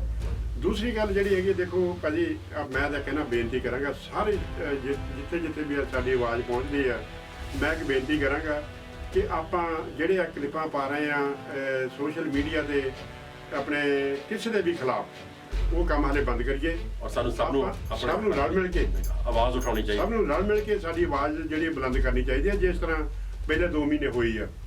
ਸੋ ਸਾਨੂੰ ਆਵਾਜ਼ ਉਦਾਂ ਹੀ ਰੱਖਣੀ ਚਾਹੀਦੀ ਆ। ਆ ਜਿਹੜੀਆਂ ਅਸੀਂ ਸਾਡੇ ਕਈ ਭਰਾ ਮੇਰੇ ਹੈਗੇ, ਛੋਟੇ ਭਰਾ ਲਾ ਲਓ, ਵੱਡੇ ਭਰਾ ਲਾ ਲਓ, ਉਹਨਾਂ ਨੇ ਬਹੁਤ ਗਲਤ ਕਲਿੱਪਾਂ ਪਾ ਰਹੇ ਆ ਕਿਸੇ ਲੀਡਰ ਦੇ ਖਿਲਾਫ, ਕਿਸੇ ਲੀਡਰ ਨੂੰ ਟੈਲੀਫੋਨ ਕਰਕੇ ਗਾਲਾਂ ਕੱਢਣੀਆਂ, ਗਲਤ ਗੱਲ ਹੈ। ਇਹ ਸ਼ੋਭਾ ਨਹੀਂ ਦਿੰਦਾ ਜੀ, ਇਹ ਸ਼ੋਭਾ ਨਹੀਂ ਦਿੰਦਾ। ਉਹ ਕਰਾਉਂਦੀ ਸਾਰੀ ਇਹ ਬੀਜੇਪੀ ਗਵਰਨਮੈਂਟ ਕਰਵਾ ਰਹੀ। ਓਕੇ, ਸੋ ਇਹ ਗਵਰਨਮੈਂਟ ਦੇ ਪਿੱਛੇ ਲੱਗ ਕੇ ਅਸੀਂ ਆਪਣੇ ਕਿਸਾਨਾਂ ਭਰਾਵਾਂ ਦਾ ਨੁਕਸਾਨ ਨਹੀਂ ਹੋਣ ਦੇਣਾ। ਸੋ ਸਾਡੀ ਹੱਥ ਜੋੜ ਕੇ ਬੇਨਤੀ ਹੈ ਕਿ ਉਹਨਾਂ ਨੂੰ ਅਸੀਂ ਉਹਨਾਂ ਦਾ ਸਾਥ ਦਈਏ। ਸਾਰੇ ਦੇਸ਼ਾਂ ਵਿਦੇਸ਼ਾਂ ਤੋਂ ਅੱਜ ਦੇਖੋ ਸਾਰੀਆਂ ਕਮਿਊਨਿਟੀਆਂ ਉਹਨਾਂ ਦੇ ਨਾਲ ਖੜ ਗਈਆਂ। ਬਿਲਕੁਲ, ਕਿਉਂਕਿ ਦੇਖੋ ਜਿਹੜਾ ਹੈ ਕਿ ਇਹਦਾ ਅਸਰ ਜਿਹੜਾ ਨਾ ਸਿਰਫ ਇਹ ਨਹੀਂ ਕਿ ਇਹ ਸਿਰਫ ਕਿਸਾਨਾਂ ਦਾ ਆਪਣੇ ਦੇਸੀ ਆਪਣੇ ਇੰਡੀਆ ਦੇ ਕਿਸਾਨਾਂ ਦਾ ਸੰਘਰਸ਼ ਔਰ ਇਹਦਾ ਫਰਕ ਜਿਹੜੇ ਸਾਰੇ ਕਿਸਾਨਾਂ ਨੂੰ ਪੈਂਦਾ। ਜਦੋਂ ਆਪਣੇ ਦੁਨੀਆ ਦਾ ਕੋਈ ਵੀ ਕਿਸਾਨ ਹੋਵੇ ਨਾ ਔਰ ਉਹਨਾਂ ਤੇ ਇਹਦਾ ਅਸਰ ਪਏਗਾ। ਆਪਾਂ ਪਿੱਛੇ ਜੇ ਮੈਂ ਦੇਖ ਰਿਹਾ ਸੀ ਸੋਸ਼ਲ ਮੀਡੀਆ ਦੇ ਉੱਤੇ ਕਿ ਇੰਗਲੈਂਡ ਦੇ ਵੀ ਕਿਸਾਨ ਜਿਹੜੇ ਨੇ ਉਹਨਾਂ ਨੇ ਵੀ ਇਹਦਾ ਸਮਰਥਨ ਕੀਤਾ ਕਿਸਾਨ ਅੰਦੋਲਨ ਦਾ। ਪੂਰੀ ਦੁਨੀਆ ਦੇ ਵਿੱਚ ਜਿੰਨੇ ਵੀ ਜਿੱਥੇ, ਕਿਉਂਕਿ ਇਹਦਾ ਜਿਹੜਾ ਇਫੈਕਟ ਹੈ ਸਾਰੀ ਦੁਨੀਆ ਤੇ ਪੈਣਾ। ਇਹ ਵੀ ਨਹੀਂ ਕਿ ਸਿਰਫ ਇਕੱਲੇ ਕਿਸਾਨਾਂ ਦੇ ਉੱਤੇ, ਆਮ ਦੁਨੀਆ ਦੇ ਉੱਤੇ, ਕਿਉਂਕਿ ਰੋਟੀ ਤਾਂ ਦੁਨੀਆ ਦਾ ਹਰ ਇਨਸਾਨ ਖਾਂਦਾ ਹੈ ਔਰ ਉਹ ਜਿਹੜੀ ਰੋਟੀ ਹੈ ਉਹ ਕਿਸਾਨ ਹੀ ਪੈਦਾ ਕਰਦਾ ਹੈ। ਹਾਂਜੀ, ਉੱਥੋਂ ਹੀ ਉਹਦੀ ਖੇਤੀ ਦੇ ਵਿੱਚੋਂ ਹੀ ਫਸਲ ਦੇ ਵਿੱਚੋਂ ਉੱਗ ਕੇ ਔਰ ਸਾਡੇ ਜਿਹੜੇ ਚੁੱਲ੍ਹੇ ਤੱਕ ਔਰ ਸਾਡੇ ਮੂੰਹ ਤੱਕ ਉਹ ਨਿਵਾਲਾ ਜਿਹੜਾ ਪਹੁੰਚਦਾ ਔਰ ਇਹ ਕਿਸਾਨ ਪੈਦਾ ਕਰਦਾ ਔਰ ਇਹਨੂੰ ਅੰਨਦਾਤਾ ਤਾਂ ਹੀ ਕਿਹਾ ਜਾਂਦਾ। ਜੀ ਜੀ ਜੀ ਜੀ, ਬਹੁਤ ਸ਼ੁਕਰੀਆ। ਅੱਜ ਤੁਸੀਂ ਸਾਡੇ ਸਟੂਡੀਓ ਦੇ ਵਿੱਚ ਟਾਈਮ ਦਿੱਤਾ। ਜਗਤਾਰ ਸਿੰਘ ਜੀ ਔਰ ਰਣਵੀਰ ਸਿੰਘ ਜੀ, ਤੁਸੀਂ ਅੱਜ ਇੱਥੇ ਤਸ਼ਰੀਫ ਲਿਆਏ ਔਰ ਤੁਸੀਂ ਕਿਸਾਨਾਂ ਦੇ ਇਸ ਮੁੱਦੇ ਨੂੰ ਜਿਹੜਾ ਨਾ ਬੜੀ ਅੱਛੀ ਤਰ੍ਹਾਂ ਐਕਸਪਲੇਨ ਕੀਤਾ, ਅਸਲ ਹਕਾਇਕ ਨੂੰ ਦੁਨੀਆ ਤੱਕ ਪਹੁੰਚਾਇਆ। ਸਾਡਾ ਵੀ ਇਹੀ ਮਕਸਦ ਹੈ ਕਿ ਸਾਡੇ ਕਿਸਾਨ ਭਰਾ ਜਿਹੜੇ ਪੰਜਾਬ ਇੰਡੀਆ ਦੇ ਵਿੱਚ ਇਸ ਪ੍ਰੋਟੈਸਟ ਨੂੰ ਲੈ ਕੇ ਕਿੰਨੇ ਮਹੀਨਿਆਂ ਤੋਂ ਸੜਕਾਂ ਤੇ ਸਾਡੀਆਂ ਕਿਸਾਨਾਂ ਦੀਆਂ ਮਾਵਾਂ, ਭੈਣਾਂ, ਬੱਚੀਆਂ, ਬੱਚੇ ਉਹ ਇਸ ਪ੍ਰੋਟੈਸਟ ਦੇ ਵਿੱਚ ਸ਼ਾਮਿਲ ਨੇ ਔਰ ਬੜਾ ਪੀਸਫੁਲ ਪ੍ਰੋਟੈਸਟ ਚੱਲ ਰਿਹਾ ਸੀ। 26 ਜਨਵਰੀ ਨੂੰ ਜੋ ਹੋ ਗਿਆ ਸੀਗਾ ਦਸ ਪਾਸਟ ਜੀ ਜੀ, ਪਰ ਇੰਡੀਆ ਗਵਰਨਮੈਂਟ ਨੇ ਆਪਣੇ ਗੁੰਡੇ ਭੇਜ ਕੇ ਉੱਥੇ ਸਾਰੇ ਬਾਰਡਰਾਂ ਤੇ ਜੀ ਜੀ ਬੜੀ ਗੁੰਡਾਗਰਦੀ ਕੀਤੀ ਔਰ ਸਾਡੇ ਕਿਸਾਨ ਭਰਾਵਾਂ ਨੂੰ ਉੱਥੇ ਡਰਾਉਣ ਦੀ ਕੋਸ਼ਿਸ਼ ਕੀਤੀ ਗਈ। ਸਾਡੀਆਂ ਮਾਵਾਂ ਜਿੱਥੇ ਰਹਿੰਦੀਆਂ ਸੀਗੀਆਂ ਉਹ ਟੈਂਟ ਪਾੜੇ ਗਏ ਅੱਛਾ। ਔਰ ਬਹੁਤ ਗਲਤ ਕੰਮ ਕੀਤਾ ਅੰਦੋਲਨ ਨੂੰ ਗਿਆ। ਖਰਾਬ ਕਰਨ ਦੀ ਬਹੁਤ ਕੋਸ਼ਿਸ਼। ਐਂਡ ਆਫ ਦਾ ਡੇ ਹੁਣ ਗਵਰਨਮੈਂਟ ਨੇ ਉੱਥੇ ਕਿੱਲ ਕੱਢ ਦਿੱਤੇ, ਸੜਕਾਂ ਪੱਟ ਕੇ ਕਿੱਲ ਕੱਢ ਦਿੱਤੇ, ਆਲੇ ਦੁਆਲੇ ਬੈਰੀਕੇਡ ਵੱਡੇ ਸੀਮੈਂਟ ਦੀਆਂ ਦੀਵਾਰਾਂ ਬਣਾ ਦਿੱਤੀਆਂ। ਸੀਮੈਂਟ ਦੀਆਂ ਦੀਵਾਰਾਂ ਬਣਾ ਦਿੱਤੀਆਂ। ਕਿਸ ਕੰਮ ਲਈ ਬਣਾਈਆਂ? ਸਾਡੇ ਖਾਣੇ ਉੱਥੇ ਬੰਦ ਕਰੀ ਜਾਂਦੇ, ਪਾਣੀ ਬੰਦ ਕਰੀ ਜਾਂਦੇ ਆ, ਸਪਲਾਈ ਬੰਦ ਕਰ ਰਹੇ, ਬੰਦ ਕਰੀ ਜਾ ਰਹੇ ਆ। ਦੇਖੋ ਜੀ ਇੰਨਾ ਕੁਝ ਤੇ ਆਮ ਬਾਰਡਰ ਜਿਹੜੇ ਨੇ ਨਾ, ਪਾਕਿਸਤਾਨ ਦਾ ਬਾਰਡਰ ਲਾ ਲਓ ਜਾਂ ਚਾਈਨਾ ਦਾ ਬਾਰਡਰ, ਉੱਥੇ ਵੀ ਨਹੀਂ ਇੰਨਾ ਜਿੰਨਾ ਕਿ ਉੱਥੇ ਪ੍ਰਬੰਧ ਕੀਤਾ ਗਿਆ। ਇਹਨਾਂ ਨੂੰ ਆਪਣੇ ਗਵਰਨਮੈਂਟ ਨੂੰ ਡਰ ਕਿਹਦਾ? ਕਿਸਾਨਾਂ ਦਾ। ਕਿਸਾਨ ਕਿਤੇ ਨੇ, ਉਹ ਅੰਨਦਾਤਾ ਨੇ, ਔਰ ਉਹ ਵੀ ਆਪਣੇ ਹੀ ਨੇ। ਔਰ ਪੂਰੀ ਦੁਨੀਆ ਦੇ ਵਿੱਚ ਇਹ ਹੈਸ਼ਟੈਗ ਵੀ ਚੱਲ ਰਿਹਾ ਹੈ ਫਾਰਮਰ ਪ੍ਰੋਟੈਸਟ, ਲੇਕਿਨ ਉਹਦੇ ਨਾਲ ਨਾਲ ਲੋਕਾਂ ਨੇ ਇਹ ਵੀ ਚਲਾਇਆ ਹੋਇਆ ਸਟickers ਮੈਂ ਦੇਖੇ ਨੇ ਇੱਥੇ ਗੱਡੀਆਂ ਦੇ ਪਿੱਛੇ ਲੱਗੇ ਹੋਏ ਕਿ ਨੋ ਫਾਰਮਰਸ ਨੋ ਫੂਡ। ਬਿਲਕੁਲ ਸਹੀ ਗੱਲ ਹੈ। ਇਹ ਪੂਰਾ ਟ੍ਰੈਂਡ ਚੱਲ ਰਿਹਾ ਇਸ ਵਕਤ। ਬਿਲਕੁਲ ਜੀ, ਉਹੀ ਉੱਥੋਂ ਹੀ ਪੈਦਾ ਕਰਨ ਵਾਲੇ ਜਿਹੜੇ ਅੰਨਦਾਤਾ, ਇਸੇ ਕਰਕੇ ਕਿਹਾ ਜਾਂਦਾ ਕਿ ਉਹ ਕਿਸਾਨ ਹੀ ਪੈਦਾ ਕਰਦਾ, ਔਰ ਉਹੀ ਸਾਡੀ ਥਾਲੀ ਤੱਕ ਰੋਟੀ ਤਾਂ ਹੀ ਪਹੁੰਚਦੀ ਹੈ ਜੇਕਰ ਕਿਸਾਨ ਪੈਦਾ ਕਰਦਾ ਤਾਂ। ਜੀ ਹਾਂਜੀ ਭਾਜੀ, ਅਸੀਂ ਆਪ ਕਿਸਾਨਾਂ ਦੇ ਪੁੱਤ ਹਾਂ। ਜੀ ਸਾਨੂੰ ਦੁੱਖ ਲੱਗਦਾ ਇਸ ਚੀਜ਼ ਦਾ ਜੋ ਵੀ ਉੱਥੇ ਹੋ ਰਿਹਾ। ਅਸੀਂ ਨਹੀਂ ਚਾਹੁੰਦੇ ਪੈਸੇ ਕਿਤੇ ਉੱਥੇ ਸਾਡੇ ਜਿਹੜੇ ਭਰਾ ਬੈਠੇ ਆ, ਸਾਡੀਆਂ ਮਾਵਾਂ ਬੈਠੀਆਂ, ਸਾਡੀਆਂ ਭੈਣਾਂ ਬੈਠੀਆਂ, ਉਹਨਾਂ ਦੇ ਕਿਸੇ ਚੀਜ਼ ਦੀ ਵੀ ਆਂਚ ਆਵੇ ਕਰਕੇ ਉਹ ਸ਼ਾਂਤਮਈ ਢੰਗ ਨਾਲ ਬੈਠੇ ਆ। ਉਹਨਾਂ ਦੇ ਇੱਟਾਂ ਮਾਰੀਆਂ ਗਈਆਂ, ਉਹ ਫੇਰ ਵੀ ਸ਼ਾਂਤਮਈ ਢੰਗ ਦੇ ਨਾਲ ਉੱਥੇ ਬੈਠੇ ਆ। ਉਹਨਾਂ ਦੇ ਅਥਰੂ ਗੈਸ ਛੱਡੇ ਗਏ, ਉਹ ਫੇਰ ਵੀ ਸ਼ਾਂਤਮਈ ਢੰਗ ਨਾਲ ਬੈਠੇ ਆ। ਪ੍ਰਵੋਕ ਕਰਨ ਦੀ ਕੋਸ਼ਿਸ਼, ਉਹਨਾਂ ਨੂੰ ਪ੍ਰਵੋਕ ਕਰਨ ਦੀ ਕੋਸ਼ਿਸ਼ ਕੀਤੀ ਗਈ ਕਿਉਂਕਿ ਉੱਥੇ ਇਹਨਾਂ ਨੇ ਜਿਹੜਾ ਗੋਦੀ ਮੀਡੀਆ ਹੈ ਉਹਨਾਂ ਨੂੰ ਬਦਨਾਮ ਕਰਨ ਦੀ ਪੂਰੀ ਕੋਸ਼ਿਸ਼ ਕੀਤੀ ਹੈ ਕਿ ਉੱਥੇ ਜੀ ਖਾਲਿਸਤਾਨੀ ਬੈਠੇ ਆ। ਜੀ ਉੱਥੇ ਟੈਰਰਿਸਟ ਬੈਠੇ ਆ। ਜੀ ਦੇਖੋ, ਜੇ ਖਾਲਿਸਤਾਨੀ ਹੋਣ ਜਾਂ ਟੈਰਰਿਸਟ ਹੁੰਦੇ ਤਾਂ ਇੰਨਾ ਸ਼ਾਂਤਮਈ ਢੰਗ ਨਾਲ ਸਾਰੀ ਦੁਨੀਆ ਇਹ ਚੀਜ਼ ਨੂੰ ਜਾਣ ਗਈ ਆ ਕਿ 2-2.5 ਮੈਂ ਕਿਹਾ 75-76 ਦਿਨਾਂ ਹੋ ਗਏ ਆ ਸ਼ਾਂਤਮਈ ਢੰਗ ਦੇ ਨਾਲ ਸਾਰਾ ਸਿਸਟਮ ਚੱਲਿਆ ਉੱਥੇ ਦਾ। ਔਰ ਇਹ ਗਵਰਨਮੈਂਟ ਦੀਆਂ ਸਾਜ਼ਿਸ਼ਾਂ ਸਾਰੀਆਂ ਉੱਥੇ ਫੇਲ ਹੋਈਆਂ, ਨਾਕਾਮ, ਬਿਲਕੁਲ ਨਾਕਾਮ और ਹੋ ਗਈਆਂ। गवर्नमेंट खुद भी एक्सपोज हो रही है बहुत ज़्यादा। और पूरा इंटरनेशनल मीडिया अल जजीरा टीवी एक बड़ा पॉपुलर मीडिया चैनल है, ਉਹਦੀ ਰਿਪੋर्ट ਦੇ ਮੁਤਾਬਿਕ ਇਹ ਇੰਡੀਆ ਦਾ ਮੀਡੀਆ ਜਿੰਨਾ ਵੀ ਹੈ ਮੇਨ ਸਟ੍ਰੀਮ ਮੀਡੀਆ, ਉਹਨੇ ਇਸ ਮੁੱਦੇ ਨੂੰ ਦਬਾਉਣ ਦੀ ਕੋਸ਼ਿਸ਼ ਕੀਤੀ ਔਰ ਕਿਸਾਨਾਂ ਨੂੰ ਬਦਨਾਮ ਕਰਨ ਦੀ ਕੋਸ਼ਿਸ਼ ਕੀਤੀ। ਲੇਕਿਨ ਡਿਜੀਟਲ ਮੀਡੀਆ ਔਰ ਇੰਟਰਨੈਸ਼ਨਲ ਮੀਡੀਆ ਨੇ ਕਿਸਾਨਾਂ ਦੀ ਆਵਾਜ਼ ਨੂੰ ਭਰਪੂਰ ਤਰੀਕੇ ਨਾਲ ਉਠਾਇਆ ਔਰ ਪੂਰੀ ਦੁਨੀਆ ਦੇ ਵਿੱਚ ਪੂਰੀ ਦੁਨੀਆ ਦੀ ਆਵਾਜ਼ ਬਣ ਗਿਆ ਇਸ ਵਕਤ। ਬਿਲਕੁਲ ਜੀ, ਬਿਲਕੁਲ ਜੀ, ਬਹੁਤ ਬਹੁਤ ਧੰਨਵਾਦ ਹੈ ਜੀ ਸਾਰੇ ਮੀਡੀਆ ਦਾ ਜਿਨ੍ਹਾਂ ਨੇ ਇਹਨੂੰ ਚੰਗੇ ਤਰੀਕੇ ਦੇ ਨਾਲ ਕਵਰ ਕੀਤਾ, ਜਿਨ੍ਹਾਂ ਨੇ ਸੱਚਾਈ ਦਿਖਾਈ, ਨਾ ਕਿ ਸਿਰਫ ਗੋਦੀ ਮੀਡੀਆ ਤਾਂ ਸਿਰਫ ਉਹਨਾਂ ਨੇ ਇੱਕ ਪਾਸਾ ਹੀ ਪੂਰੇ। ਉਹਨਾਂ ਦੇ ਜਿਹਦੀ ਸ਼ਰਮ ਹੋਣੀ ਚਾਹੀਦੀ ਹੈ, ਉਹਨਾਂ ਨੂੰ ਸ਼ਰਮ ਹੋਣੀ ਚਾਹੀਦੀ। ਸਾਰੀ ਦੁਨੀਆ ਦੇ ਵਿੱਚ ਇਹ ਗੱਲ ਨਿਕਲੀ ਹੋਆ ਕਿ ਗੋਦੀ ਮੀਡੀਆ ਕੀ ਕਰ ਰਿਹਾ। ਜੀ ਅੱਜ ਦੀ ਚਰਚਾ ਵੀ ਇਸੇ ਮਕਸਦ ਲਈ ਅਸੀਂ ਰੱਖੀ ਇੱਥੇ, ਤੁਹਾਨੂੰ ਅਸੀਂ ਅੱਜ ਦਾਵਤ ਦਿੱਤੀ ਹੈ ਕਿ ਅਸੀਂ ਇਸ ਆਵਾਜ਼ ਨੂੰ ਅਸੀਂ ਵੀ ਇਹਦਾ ਹਿੱਸਾ ਬਣ ਸਕੀਏ ਔਰ ਅਸੀਂ ਵੀ ਦੁਨੀਆ ਨੂੰ ਹਕਾਇਕ ਦਿਖਾ ਸਕੀਏ ਕਿਸਾਨਾਂ ਤੱਕ, ਕਿਸਾਨਾਂ ਨੂੰ ਉਹਨਾਂ ਦੇ ਹਕੂਕ ਮਿਲਣ। ਜਿਤਨੀ ਉਹ ਮਿਹਨਤ ਕਰਦੇ ਨੇ, ਜ਼ਮੀਨ ਦਾ ਸੀਨਾ ਚੀਰ ਕੇ ਪੂਰੀ ਦੁਨੀਆ ਵਾਸਤੇ ਅਨਾਜ ਉਗਾਉਂਦੇ ਨੇ, ਉਹਨਾਂ ਨੂੰ ਉਹਨਾਂ ਦਾ ਪ੍ਰੋਪਰ ਹਿੱਸਾ ਔਰ ਹੱਕ ਮਿਲ ਸਕੇ।